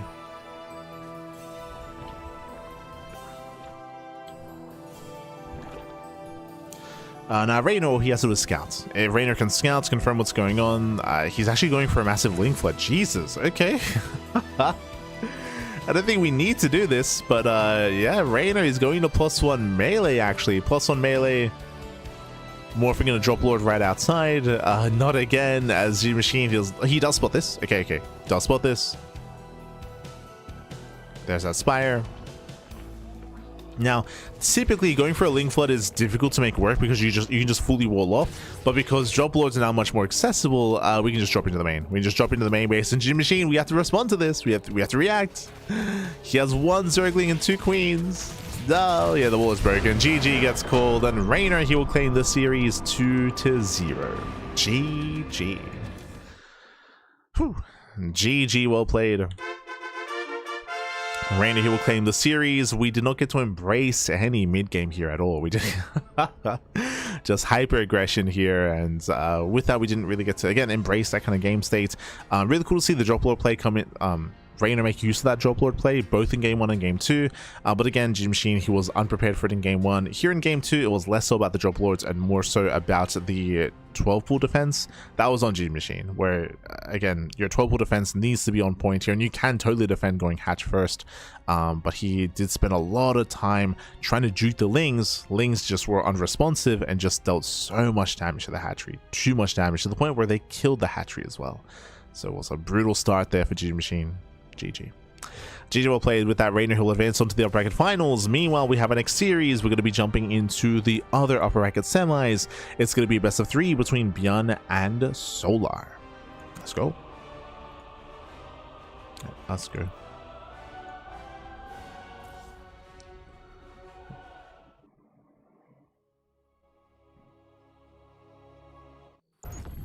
So we are going to be jumping in.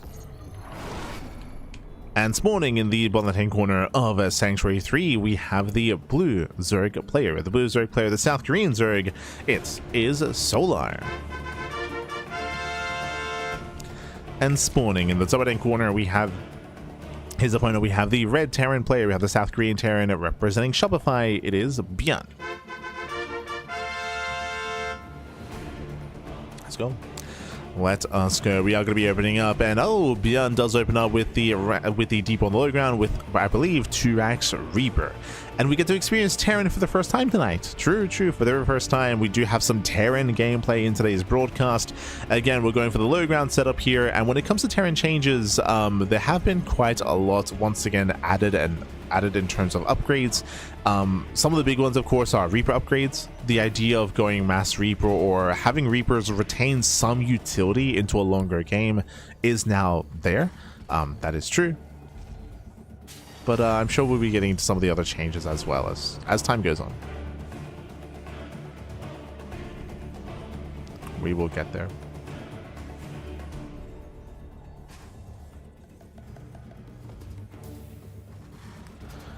Some of the other changes that were added, there were some quality of life changes, of course, like the ability to salvage, some changes to like planetaries, some changes to upgrades. I believe Neosteel frames and high-sec auto tracking was removed, which I would say is a good thing to reduce like turtle heavy play. Not completely, but just to reduce it. As I think most would say that the idea of incentivizing turtle play is a negative thing and a negative aspect of StarCraft. The ghost was removed. Removed? Sorry, I meant to say the ghost was that'd be crazy. The ghost was changed similar to what we see now, where I believe snipe doesn't get cancelled, if I remember correctly.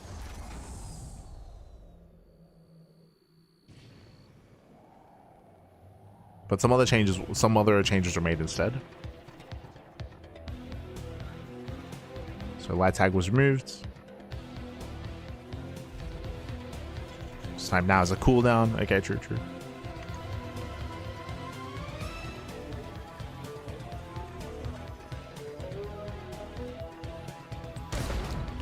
As this Reaper does move in. Again, behind this 2x Reaper, this is not an all-in. It is aggressive. It's a way to contain the Zerg player in a low base count and keep the Zerg player on 2 bases. Behind this, we can expand and take up into a longer game state. We're not going 3x Reaper, for example. I believe this is typically up to 5 Reapers, at most. So far we have 3, soon to be 4. Oh, and we're going for 3 CC211. Okay, a hyper greedy build behind this out of Bjorn. Cutting corners, rushing into the mid game. We'll have 4 Reapers here and does take down the active Tumor. Very nice. Tumor goes down. Reapers are going to be deflected. But again, they do maintain their presence, and once again, what's important here is that it's containing Solar. The third base cannot be taken. The hatchery, sorry, the queen does get low. Do we get a queen? Oh, not quite. And not quite here, as we do see the Reapers, they rotate to the right-hand side. Checking for the third location. Finally, Solar can expand, but a very delayed third base here for Solar. Very delayed.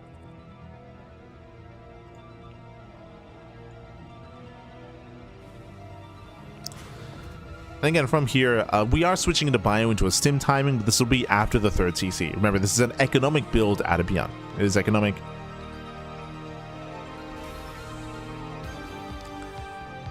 Leading into that Bio heavy mid game.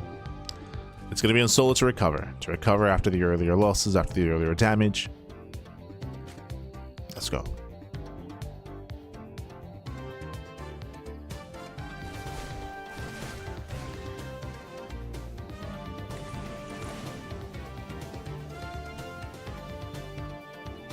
Remove GG.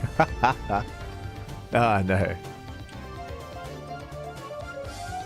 Technically, the Ghost Academy was removed. True. Those are curious, the Ghost Academy was renamed to just the Academy. Just the Academy. No longer Ghost exclusive. They got rid of it, Pappy. They got rid of it.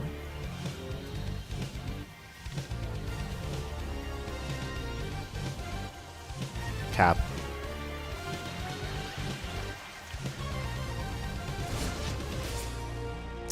But there's a couple of things here, like I think one of the fun changes that we like to have fun with is they added a sprinkler system. So there's an upgrade. So instead of Neosteel frames, instead of high-sec auto tracking, there's a later upgrade that you can get, which does allow for automated sprinkler system to help when it comes to burning buildings. True. They changed the cooldown supply depot in regards to how it heals depots. Oh, as we're going for the hatchery itself, does force a cancel. Very nice pickup here by Bjorn. Delays the 4th expansion, slows it down. Remember, building up into Stim. Stim is not complete. We're still working on the bio upgrade, the bio army, I should say. As Bjorn is claiming his 3rd, but Bjorn's going for an earlier push. Here we go. Does move out. So there's 2 medevacs. Has his 2 medevacs. Once again, trying to apply more pressure. Making his way towards the 4th base. So he does spot this. He does spot the army. Bjorn's able to reinforce. Does reinforce, does get across. And the goal here is to force another cancel. At the same time, Solo does counterattack. Gets an SCV. Gets 1 SCV. Bjorn sims in. Can he get the hatchery? Oh, he's going for the queen. Gets 1.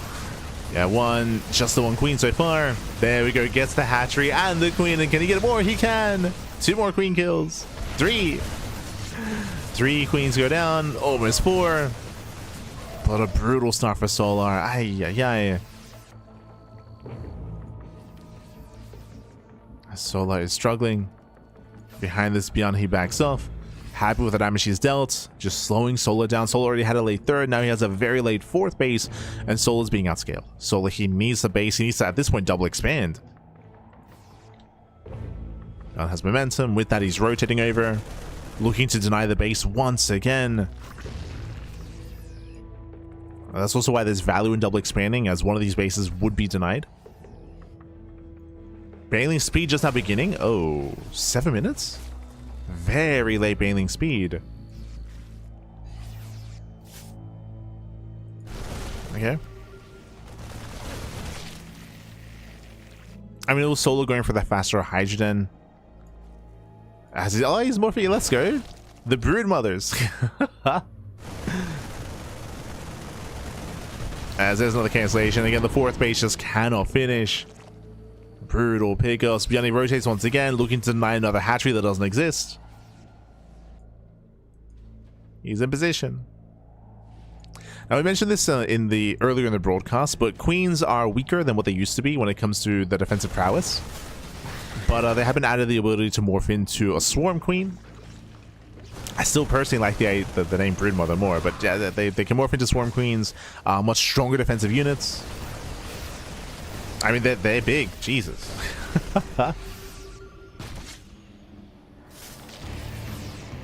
Was that the Zagara model? Not too certain. Regardless. Oh. He's bound to sim in. He wants a queen. And he's going to get one. One of the queens does go down.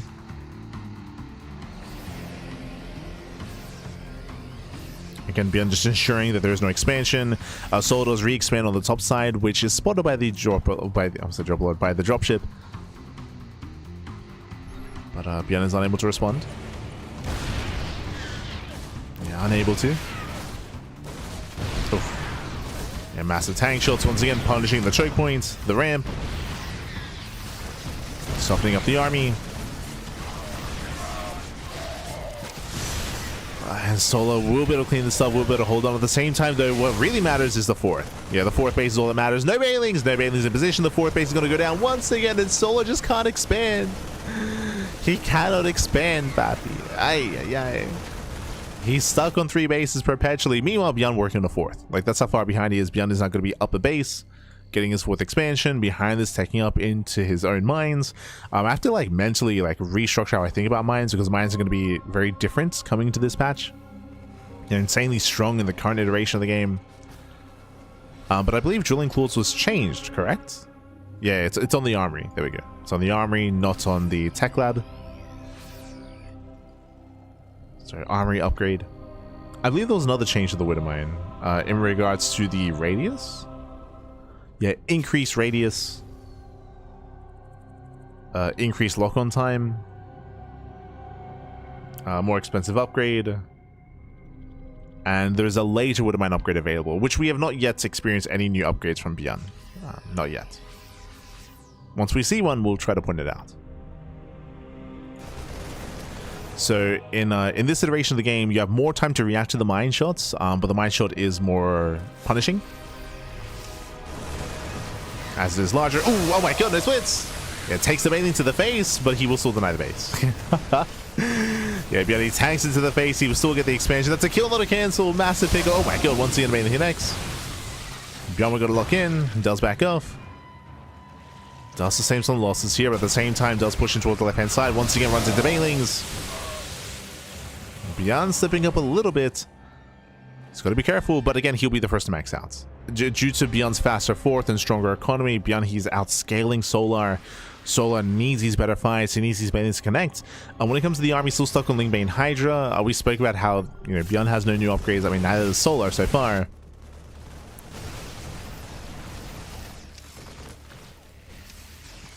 You can support the army with Infestors. Speaking of.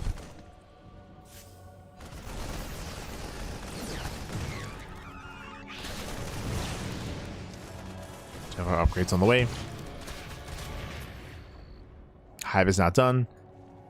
I'm not too certain. Visually, I still have a hard time tying them together. Not too certain as to what that upgrade actually is. Getting concussive shell. It may not matter, to be honest. Like I'll be honest here as Bjorn is coming. Bjorn is maxed. He's maxed out. He still has to respect the creep though. He has to respect it. Does kite back, does rotate.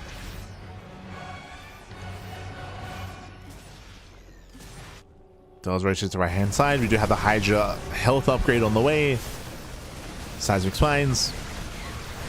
Oh, Banelings, they do get some decent connections. Catching us on the bio. Just trying to buy time at the same time. Bjorn gains ground towards the left-hand side, getting on top of the third base. Lings are falling. Doesn't quite get on top of the expansion. Ooh, lose a full medevac. Medevac goes down.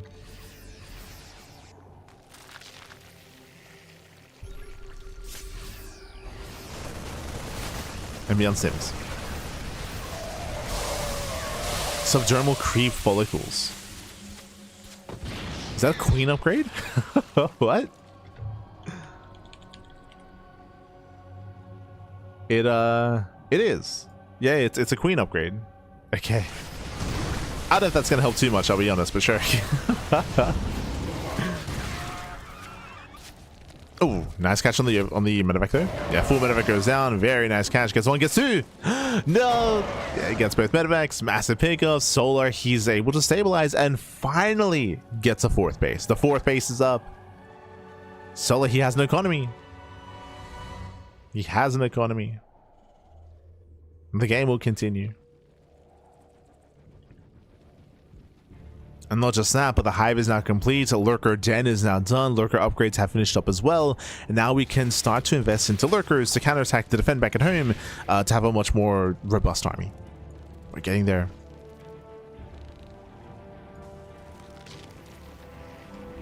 Solar, he's catching up.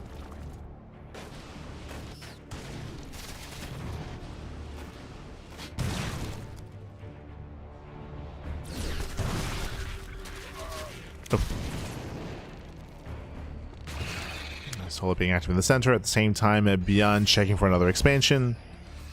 There is no fifth. I mean, there is one, but in the center of the map instead. And again, Bjorn was doing such a great job earlier at shutting down these bases, but upon losing full medevacs, he has lost momentum. He has lost control of the game. And Bjorn is now starting to turtle up. Now it's time to turtle up. We have sensor towers on the way, tanks, liberators as well. At this point, the game is slowing down. Solar will have time to recover, to drone.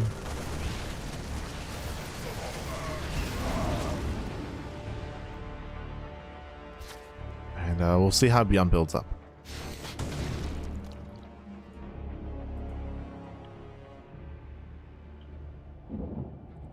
So he's now moving out. A bit of an earlier push here from Bjorn. Bold move. Pushing towards that southern base. Soul is completely out of position, by the way. There's nothing here. Uh-oh. Yeah, there's nothing here. Army stems in. Takes down the fourth base for, like, what, the fourth time? It's going down again. Oof. It does go down. Bjorn has to get the hell out of here. Has to pull away. Nice use of the Marauders. Tanks the Banelings. At the same time, rallies in towards the center. Denies mining in the 5th base. And Solar just having such a hard time engaging. Oh my god. Snipes going up. Once again, links are thrown away. The Hydras are exposed. Losing Hydras, expensive losses for Solar. Bleeding out Hydras of all things. And again, Solar, he almost recovered. Almost. We gotta pick up. Oh. Yeah, Beyond does ever says welcome. Bleeds out a couple of ghosts. Getting behind this, switching to a more mech heavy composition. Ghost Tank Liberator is the ideal. I believe there were some tank upgrades, if I recall correctly. Just double checking here. Oh, speaking of upgrades. Interesting.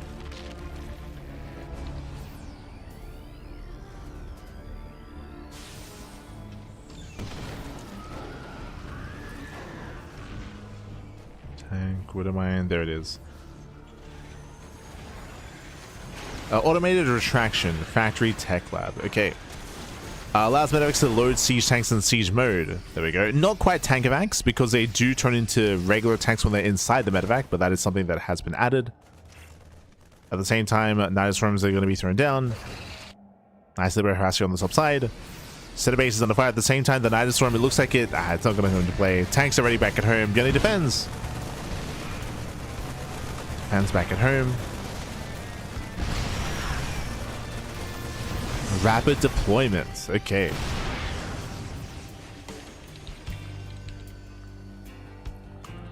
New upgrade.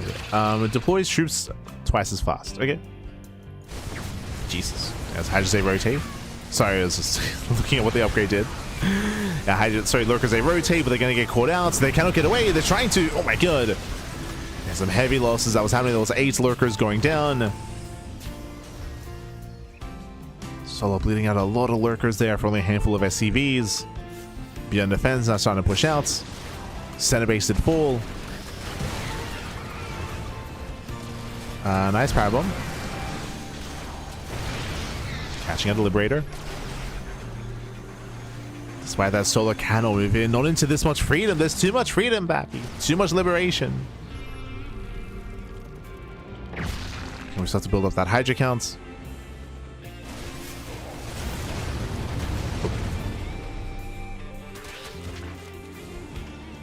Northern base gets spotted. Solar, he is able to rebuild his hatcheries and he's trying to keep up, at least when it comes to his production, his economy.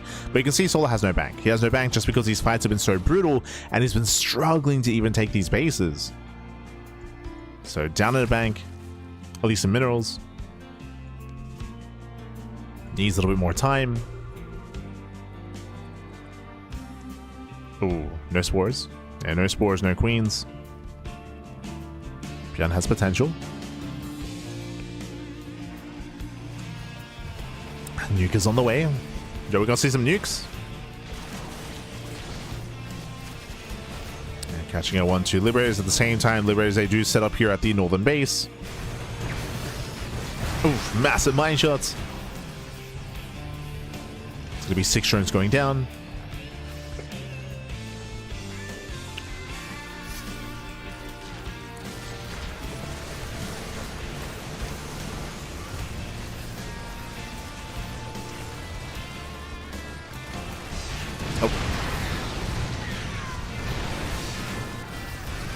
Beyond pushing further out, catching out more of the Ling Bane, catching out more reinforcements as well. Solar just cannot engage. He has to try though. Here come the abductions. Gets 1, 2. Catching out 3 Liberators. Meanwhile, Solar tries to engage, but he bleeds out so much in the process. The Ghost are saved. Yeah, pulls away with the Ghost. 14 drones go down. Solar once again, he plummets in supply. Solar's broke. He's broke, Bap.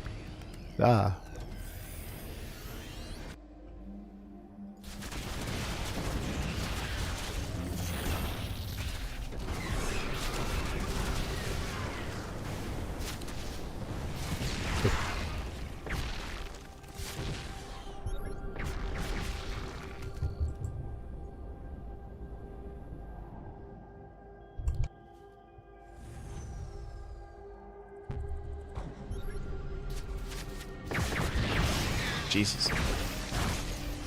It's time to do punish. They zone away.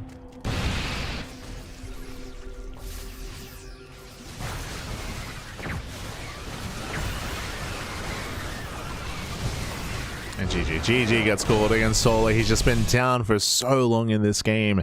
In the end, Bjorn does overwhelm. GG well played. Again, a hyper-aggressive style here by Bjorn when he got into the mid-game, denying the 4th base so often. Solar had such a hard time maintaining a 4th base, a 5th base, even though eventually he did expand. Again, you saw that Solar, he had no bank, he had no creep, he had no presence, just so much aggression out of Bjorn, just keeping Solar on a very, very low base, kind of just stuck back at home, and couldn't really break out. He did stabilize at one point, did max out at least, and he was trying to Nidus across the map to try to divert some of the attention, but in the end, Bjorn was all over it. GG well played, wasn't quite able to, and Bjorn takes a lead in the series. Cool. Does take a lead. From here, we're going to be loading the game number 2, going to be loading into the Old Sun Temple. And we'll see if Solar can have a bit of a more secure early to mid game and actually set up on 4 bases.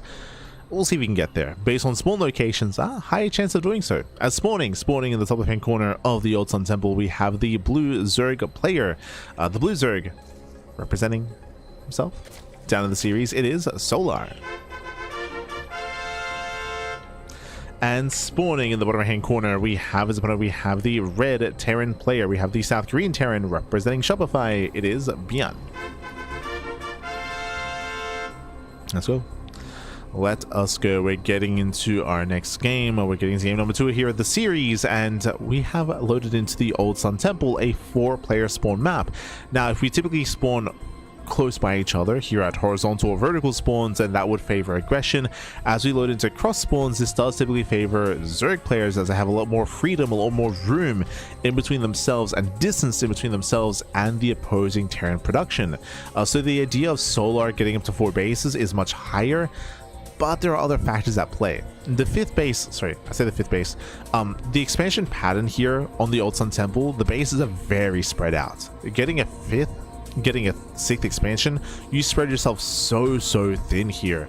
So on the one hand, yes, you're further away from your opponents. On the other hand, the bases are far apart, and trying to respond and rotate, especially with limited vision and limited reaction time, or even with good reaction time, just being out of position here can be very brutal on maps like the Old Sun Temple and on Fear and Faith as well.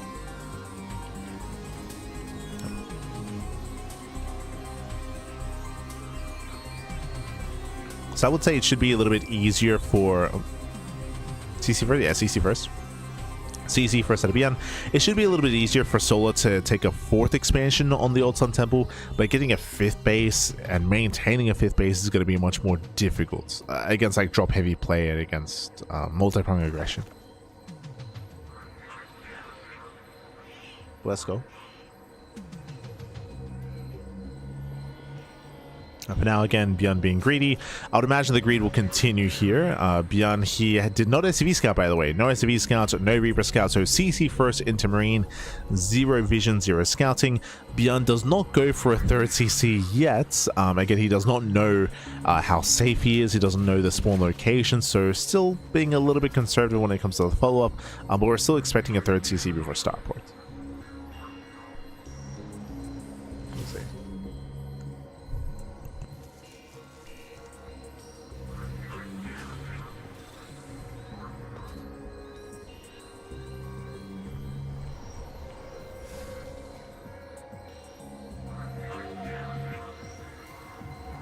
Solar has a new Hydra HP upgrade too. Yes, he did. He did get the extra HP upgrade, which is nice, but like did not. Again, the economy is always hurting Solar the most in that game throughout the entirety of that game. Let's go.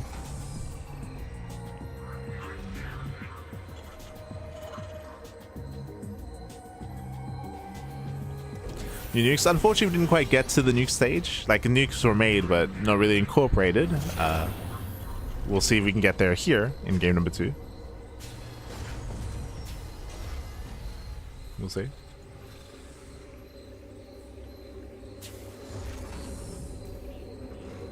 What's the new change?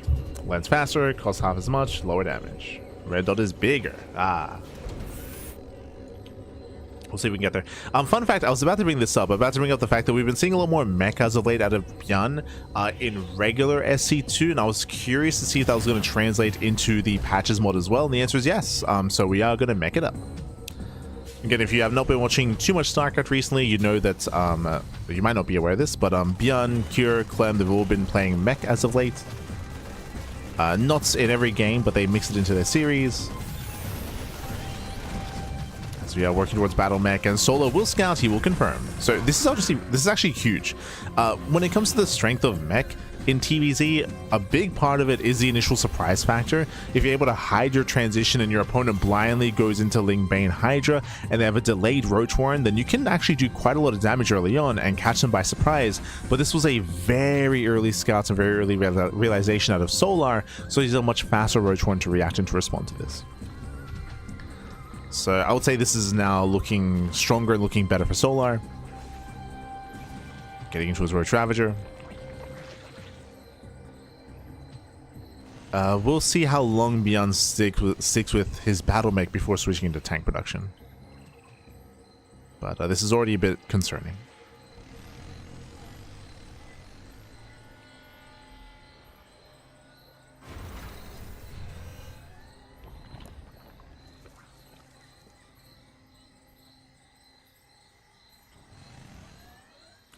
Cool patch. Yeah, a bunch of tournament organizers have started to incorporate this patch instead of, because obviously like it is unanimous when it comes to the current patch, right, and the current version of the game, and players and casters disdain for it. So a lot more people have been like incorporating the patches mod into their tournaments.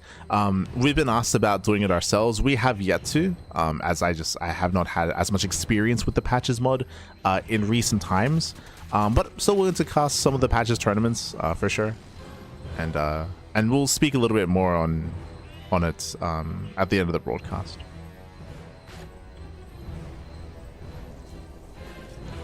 Speak more on it.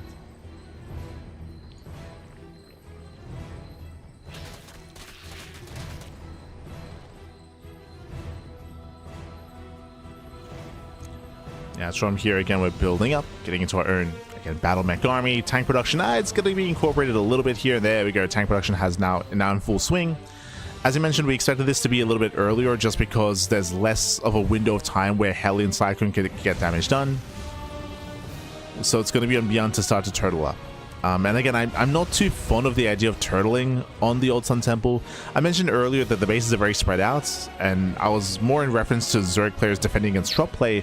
But now suddenly, if we're playing mech and we have to try to turtle up on 4 and then 5 bases, it's going to take a lot here to seal up, to seal off, to get your depots and planetaries and center towers and turrets and tanks. Like, there's a lot of room to cover here, a lot of room to traverse. We'll see if Bianca can pull this off. Behind this, we have the bile upgrade on the way. Again, that does reduce the time it takes for the bile to land. So bile upgrade. Likewise, we do have the queen upgrade as well. This will allow for queens to spread creep, for the specifically swarm queens to spread creep. So that is on the way.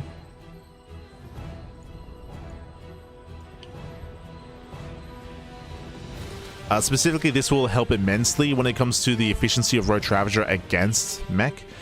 Tanks are going to be that much more vulnerable. There's going to be less time for a reaction here to the piles to try to get tanks out of position, to try to move away, to micro against the Ravagers.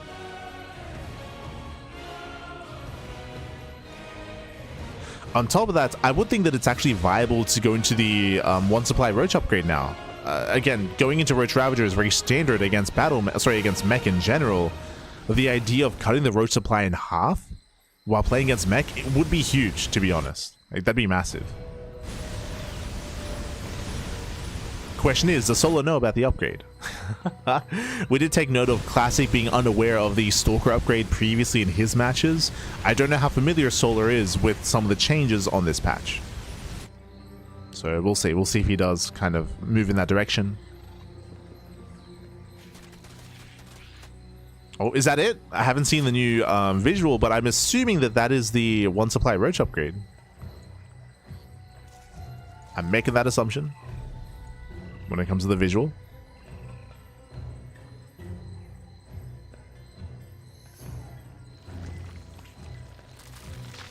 So we can mass up a greater army.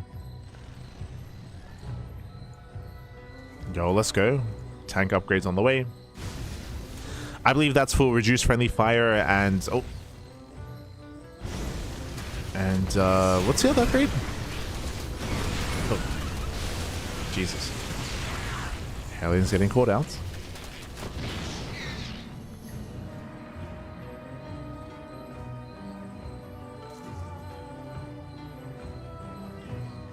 Automated retraction. That's it. That's it. So, reduce friendly fire and the ability to pick up tanks.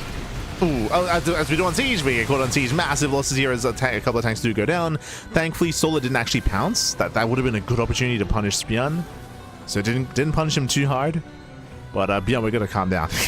We're going to calm down. Yeah, fun, we're catching out some of the Hellions.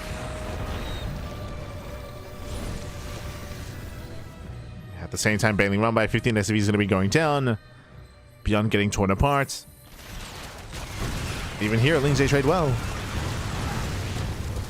Catching out a Cyclone.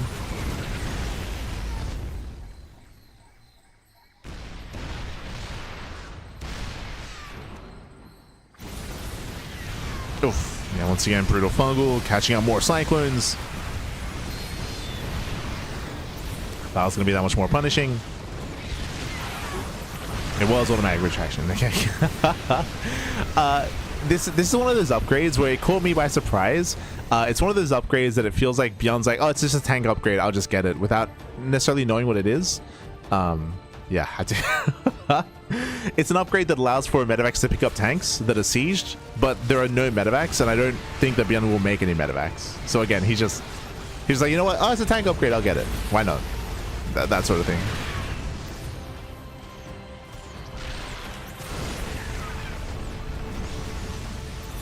Beyond, he does catch a couple of queens. A couple of queens do get caught, but again, there's still been some messy fights here out of Beyond. Very, very messy.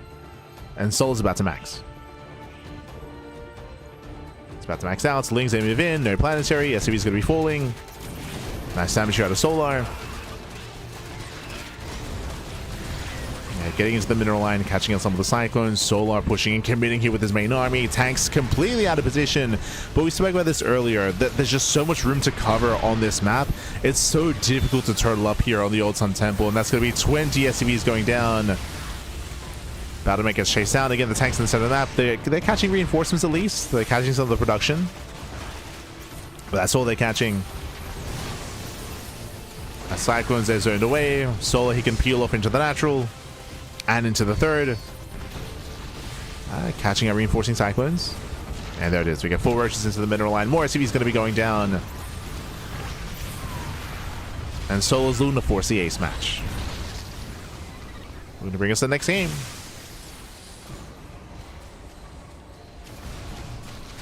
And that's going to be 39 SCV. Okay.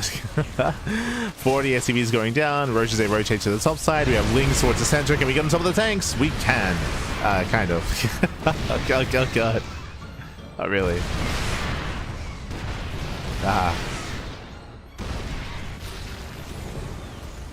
As again, Soul has just been rallying into his death here. Just rallying in. That's keeping Beyond in this.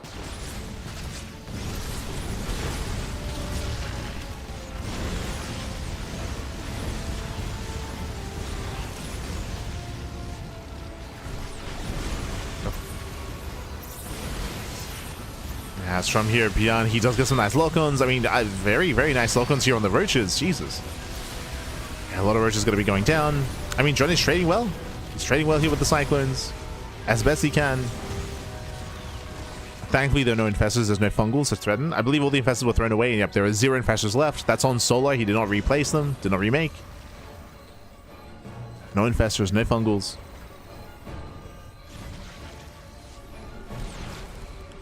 Beyond has made the full switch back into Battle Mech, back into Cyclones.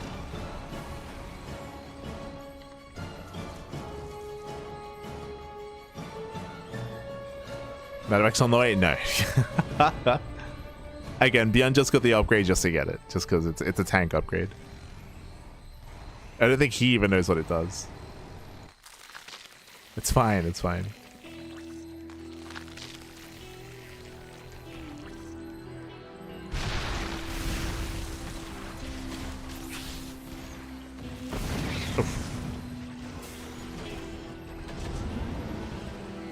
Oh, we're going back to Heart of the Swarm. The Hellbat drops. Let's go.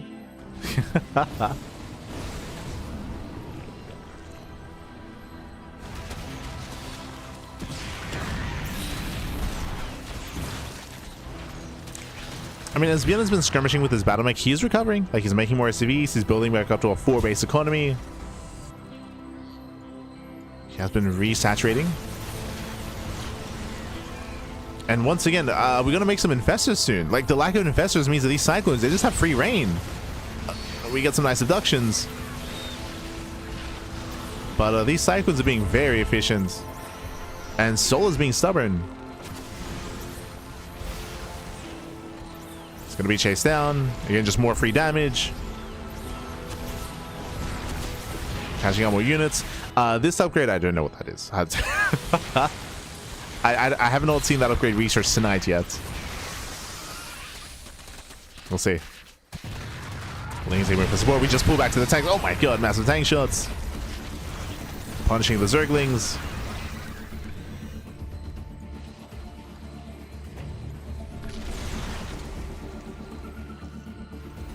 Trying to see what that is visually. Swarm Queen. Swarm Queen armor. Do we have any Swarm Queens?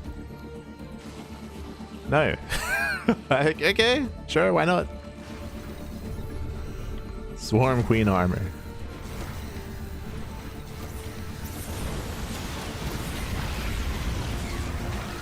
I don't see us making any queens at this stage of the game, so okay. But again, this early on, like, I would imagine this is unironically just like what we saw at Beyond, where we're just getting upgrades just to get them, just because it's like, we have excess resources, why not?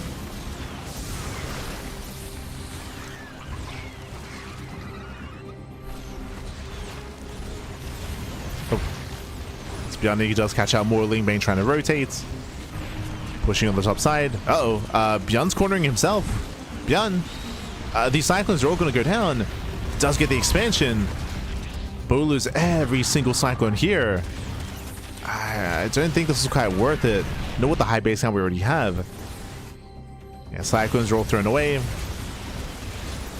Jesus. At the same time, does rotate, does kill another base. Okay. Guess another expansion. This makes that run by earlier a little bit more worth it, because suddenly solo he loses 2 bases. Now that will impact his bank. These Cyclones are still popping off. It's still been like, what, almost 5 minutes now, and Solar's still not rebuilt any infestors. So again, there's less counterplay available against the Cyclones. I think you just lock on and kill everything. Oh. Pushing up a ramp there. Behind the switching straight into Broodlords. I believe there are no upgrades yet. There's 0 upgrades to the Broodlords. We have +1 fire attack on the way. But Cyclones are not the best unit against Broodlords. They can work in high enough numbers, potentially. But Beyond is currently unaware. Cyclones are getting behind the mineral line. Oh. I don't get much done. Yeah, 2 drones go down. Broodlords are about to reveal themselves. Yeah, the Broodlords, they come in. Viking production has begun. Now Beyond knows. And he gets caught. He gets caught out, losing 2, 3 tanks. Oof, Cyclones as well. The Broodlords have arrived. The Broods, baby. That's what, 5, 6 tanks in total? Jesus. Yeah, heavy losses there for Beyond. Expensive. Oh, Broodlords are exposed. Might get 2, 3. 1, 2, 3. Oh my god, he gets 5. Oh, Jesus. Never mind, there was no ground support. Where was the support? Where was this? We needed this army. Again, Broodlords, they need something to buffer as they all go down. That should not have happened. That should not have happened. For none of these lings and roaches, papi. Ay, ay, ay. We're gonna be there for our boys. We're gonna be there for the Broodlords. as Solar, he will lose every Broodlord. Every Broodlord goes down. We are getting messy. Every Broodlord falls. That should not have happened. Now we're finally switching into Infestors. Finally. We're getting back into it. But Beyond has been so efficient in the absence of Infestors. So efficient. At the same time, Ling Bane run by, going for the planetary. Boys. Oh god, no, the Bailings. He wants the boys. Oh, nice target firing out of Beyond. Still will lose the base. We'll lose the expansion. That was close. 33 SCV kills. I'm replacing that army. This is giving time for the Infestors to back up. Getting more Infestors. Back into Ling, Roach Ravager, Infestor. These Lings, they get cornered. They at least forced out a bunch of scans.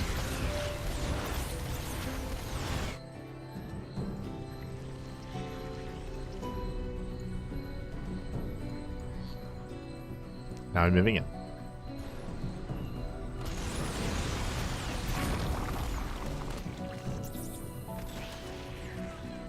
And you can see Solar trying to cut off the Cyclones. They're coming in from behind.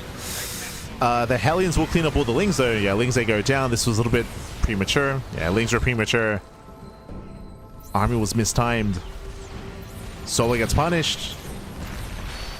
It's what, 4, 5, 6, 7 Roaches.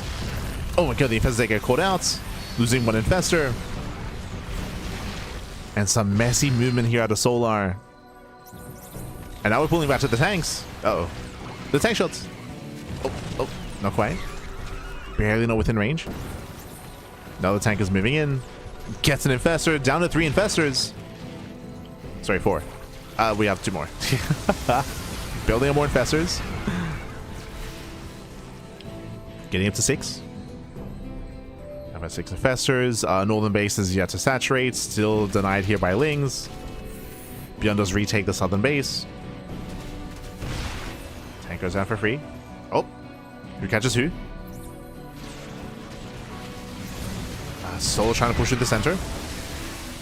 Trying to. Beyond defense against the Lings. Doesn't quite get an Infestor. How many tanks do we have? Only 3. Yeah, very low tank count for Beyond. I mean, he has no gas. He has no gas. He needs more money. He needs a base. Speaking of, shout out to the Liberator. Solar's also broke. They're both broke. They both have no money. Who's more efficient? A lot of this comes down to the Infestors. Whether they can land those fungals or not. Speaking of, catching up 4 Cyclones. Oof. 1 Cyclone does fall. 2. Catching at 2 Cyclones at the same time, rotates to the center. Doesn't quite make his way through. Second army's in position.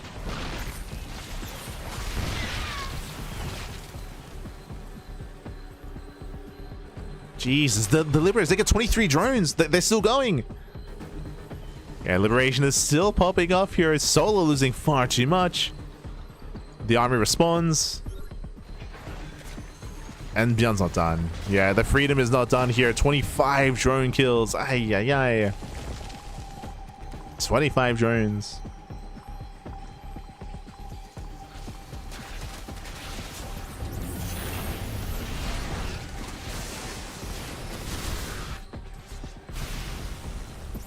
Oh. Infestors get caught. Getting 1. 2. Massive pickups. 2 Infestors go down. Huge snipes. You saw here Beyond with a hit squad of like 3 Cyclones. He gets another Infestor down to 3. 3 Infestors left. Again, that's the backbone of Solar's army. He needs those Infestors. And he has no energy. Yeah, he has no energy. Trying to expand on the south side. Solar reestablishing his bases. Ooh. Wings are caught out once again.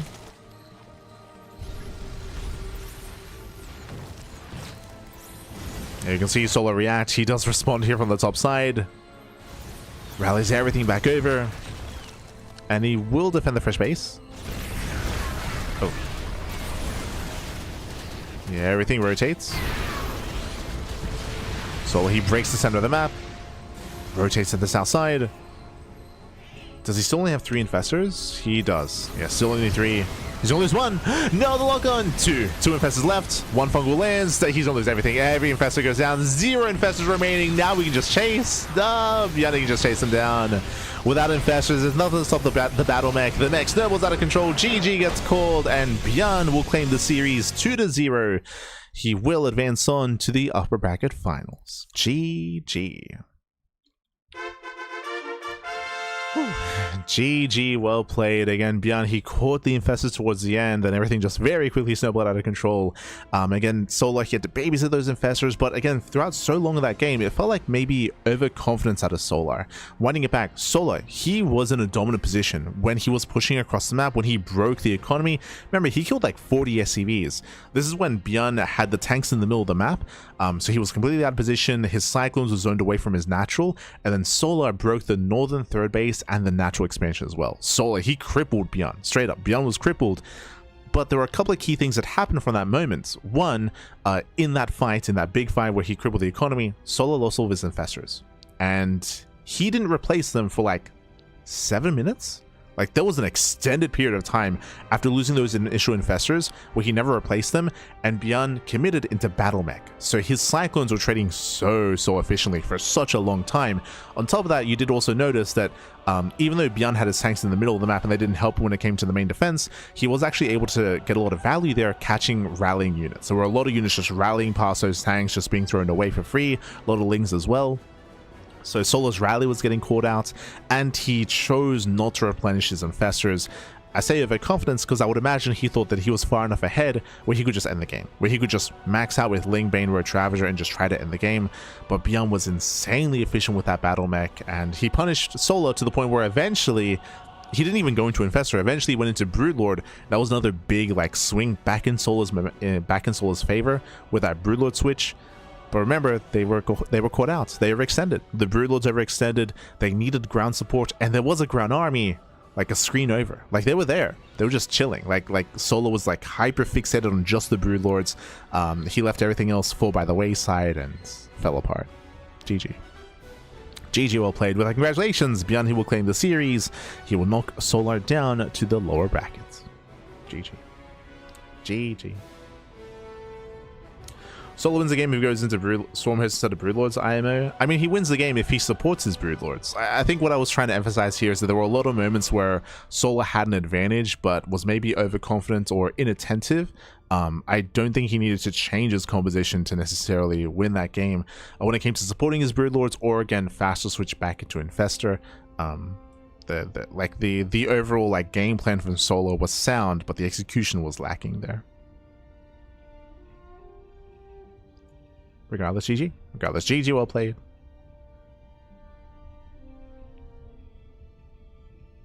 Libs can't target a walking spine. Liberators, they cannot attack buildings. So not just spine core, they just can't attack buildings, period.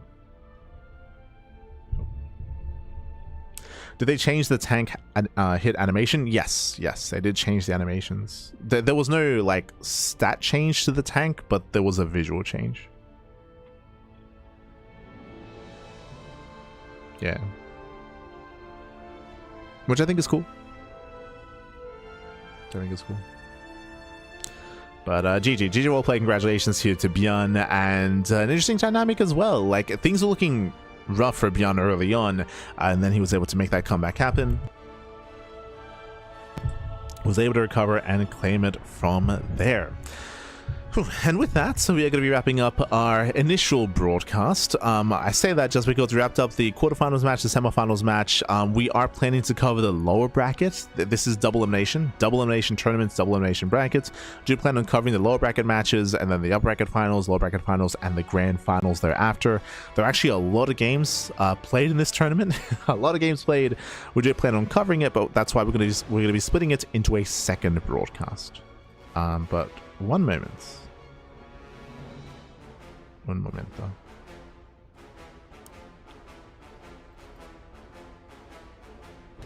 As I want to show the bracket off a little bit.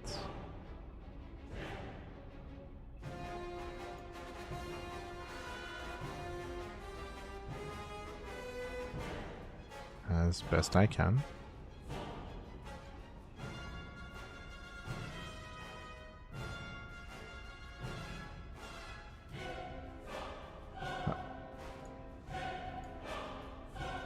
Okay. Here we go. So the bracket is ahead of us here, and I will have to input some of the values, as of course we were covering the upper bracket matches. Un momento.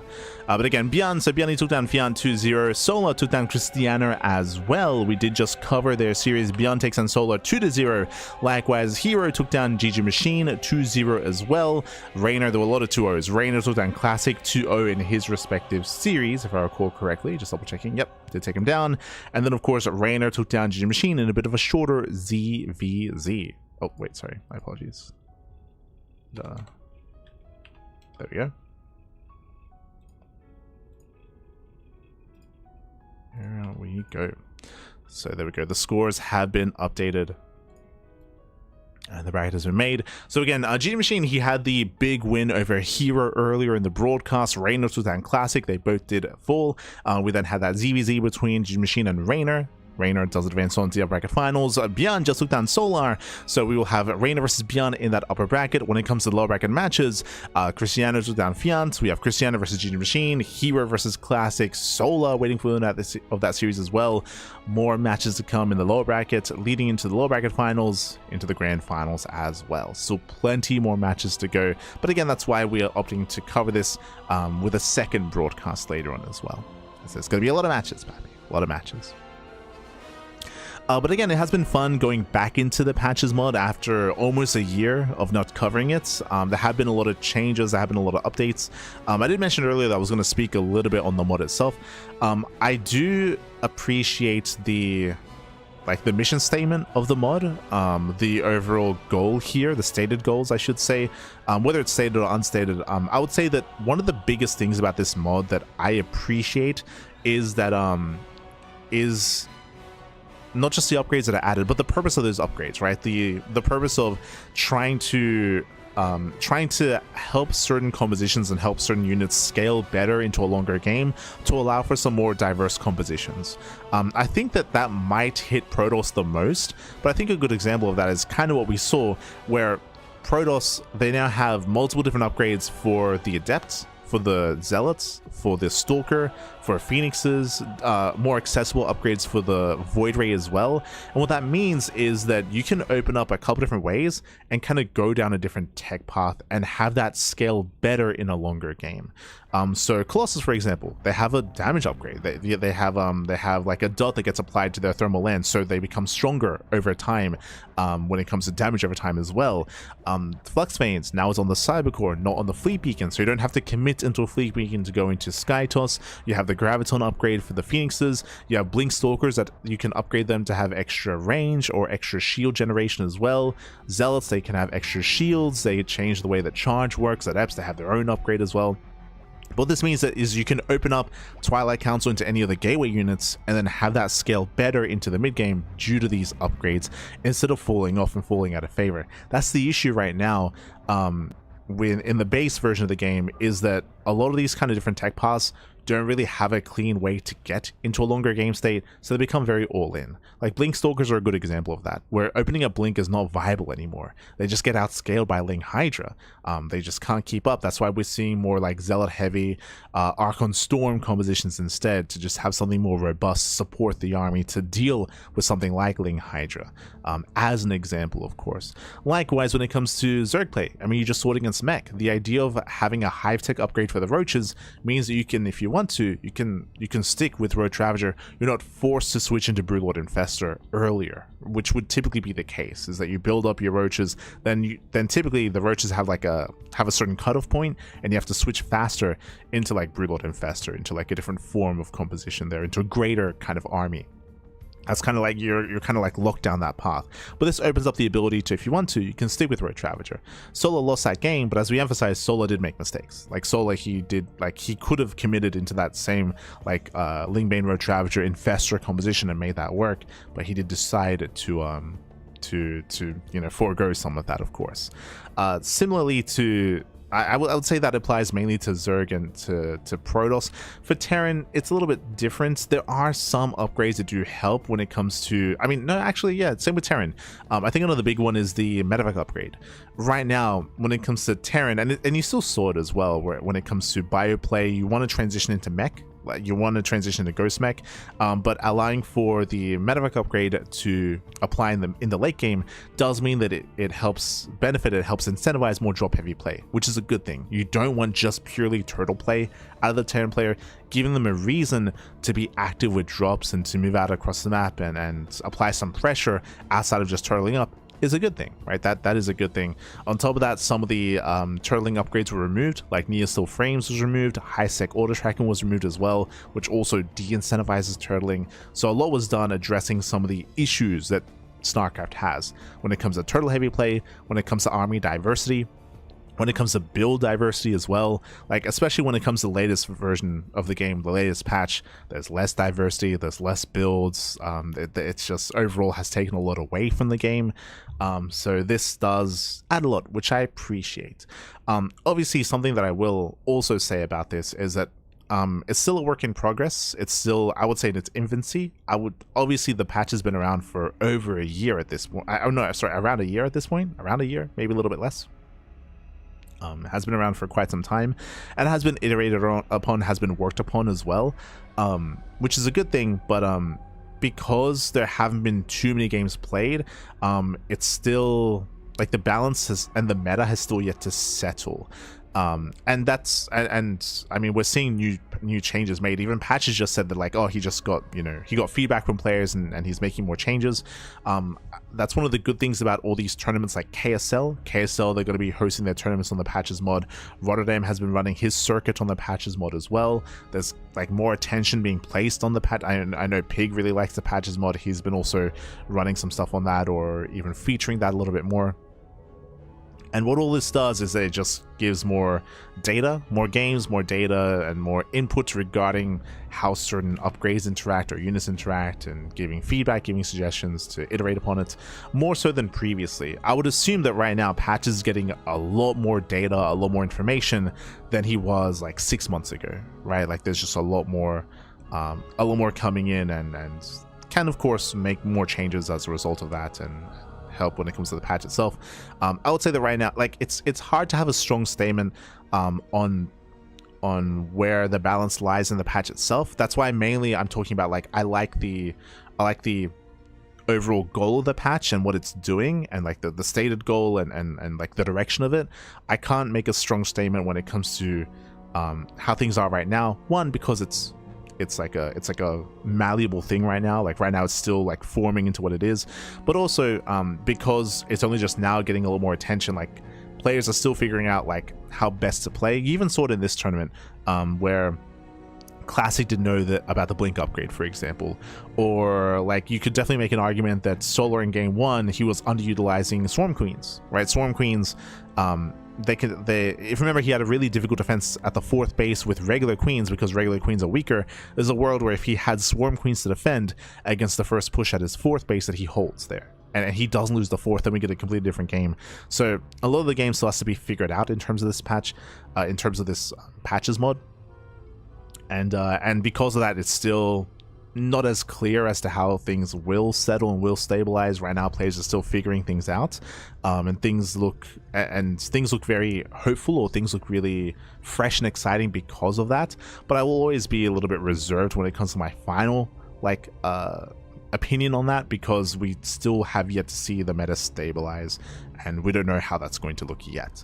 I think right now we're still in like the exploration phase, which is always like, it's like the honeymoon period, right? It's still like, it's like everything's fun, everything's fresh, everything's exciting, but we still have to see how things like settle and where things lie, for sure. But I do understand, like, there are definitely some other tournament organizers out there that are like jumping on this a lot more. We just got news earlier today, actually, the Comeback TV guys, TKL, about how they also have turned back Monday Night Weeklies. We haven't had it like 2 weeks in a row. They also are not happy with the current patch, the current live version of the game. They also have a lot of disagreements with it. I mean, again, everyone does. Like, it is unanimous amongst the organizers, amongst the casters, amongst the players. Whether they decide to latch onto the Patches mod, it's hard to say. For now, like, we'll still run the Sparkling Tunic up on the regular base version of the game. I think something else that's exciting, or I say exciting, something else that has value when it comes to running events on the Patches mod is that it's a really good way to test things. I remember this is something that that Patches even said himself way back when, last year, that it's a good place to like try out different ideas, try different upgrades, try different changes, and see how it works. To ideally give some of those ideas to Blizzard. I think an example of that is the Ghost. The Ghost Snipe not being interruptible, that was initially here in the Patches mod. The Force Field, right? The Force Field and the Ravager interaction, how Biles no longer destroy force fields, but instead they reduce the duration. That was also originated here in the Patches mod as well. So this is a mod where a bunch of different unique interactions have been tested first. Those ideas maybe are they come to fruition as like positive things, and then that finds its way eventually to Blizzard, where they're like, you know what, yeah, let's do this, like, and then it's a good way to like at least give them ideas. So I would say that's like another positive thing about the Patches mod is you know, maybe Blizzard they look at this and they're like, hey, you know what, you know, maybe having like a DT upgrade for the Stalkers is something that we want to try out as well. It's something that maybe we didn't think of, and testing occurred, and now we want to try it, for example, or some of these other changes as well, like the one supply roach. So yeah, I do think it's a nice like kind of like testing ground for that sort of thing. I do think that it has some potential, for sure, has a lot of potential. Obviously there's a lot of work that goes into it as well. Big shout to Patches for making the mod to begin with. Again, this was initially made last year, again due to some disagreements with what was happening with Blizzard patches at the time, and even not getting patches as well.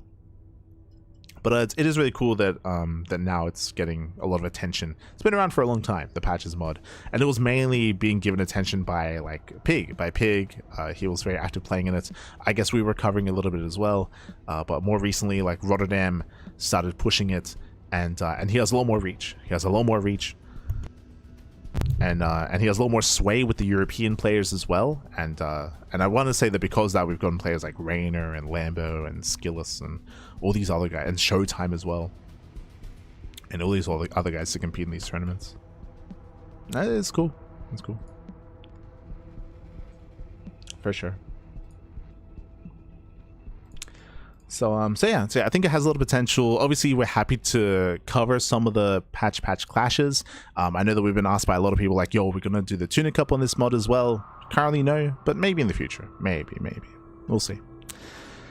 See how things do pan out. But otherwise, thanks for watching here for today's broadcast. Again, we're going to be covering the rest of this event next week in a second broadcast, so I'll have those matches ready for you then.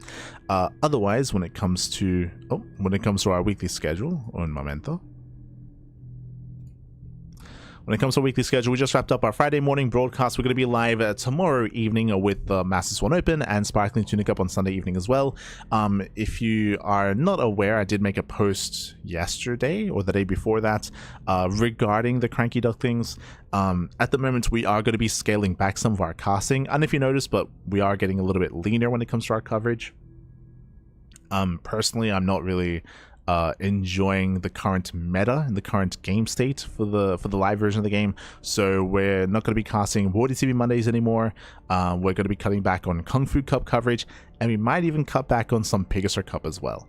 Obviously, we're still going to be casting our own tournaments like Tunic Cup, MSO, STC, SDO as well.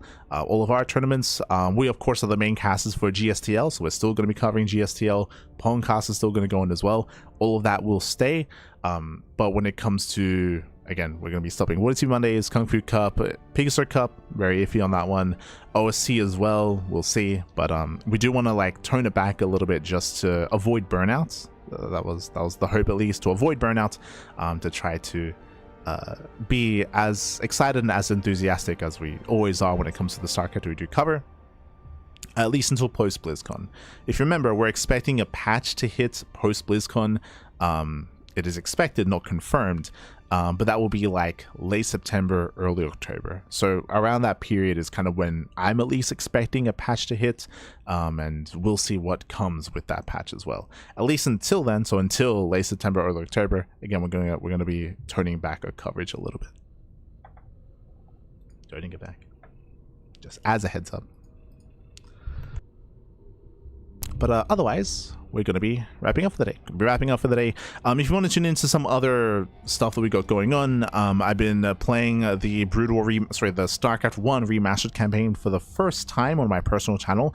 I played plenty of StarCraft before and the StarCraft campaign before, but specifically the remastered version. The remastered version I never got into just because I never got around to it. I just had no free time. Nowadays, because we're casting a little bit less, it means that, hey, I have more free time to kind of go through my list of things to do, and one of them was play the remastered version of StarCraft, and it's been fun. I finished the Terran campaign a couple of days ago. I think yesterday I got up to the final mission for the Zerg campaign, but I ran out of time because of the podcast, so I ran out of time. But today I should be finishing the Zerg campaign and working through the Protoss campaign. So if you're interested, going to be covering it there. I also did do like a review and a coverage of the Zero Space campaign and the Zero Space early access as well. That's also on my personal YouTube channel. It's all going to be uploaded there as well. So if you're interested in that sort of thing, you can follow it there. That's not being done here on the CranKy Ducklings. That's on the personal channel. For the CranKy Ducklings here, we still keep it as like tournament casting, tournament coverage. We probably will do like a proper like review of Zero Space when the full version comes out on the CranKy Ducklings. I think that we will do on the channel, but when it comes to the early access stuff, we'll keep that to our personal streams. But otherwise, thanks for watching. Take care, everyone. We'll see you guys tomorrow for MSO, or Sunday for Sparkling Tunic Cup, or next week for some more Patches mod. Otherwise, thanks for watching. If you want to support us, you can follow us. You can support us on Patreon. Our Patreon does fund our tournaments on a regular basis. As you mentioned, nothing is changing when it comes to our tournaments. We're still going to be running them and hosting them every single week and monthly for our amateur events as well, all funded via the Patreon. And if you want to follow us on YouTube, that is the place to be for VOD content. ! Socials.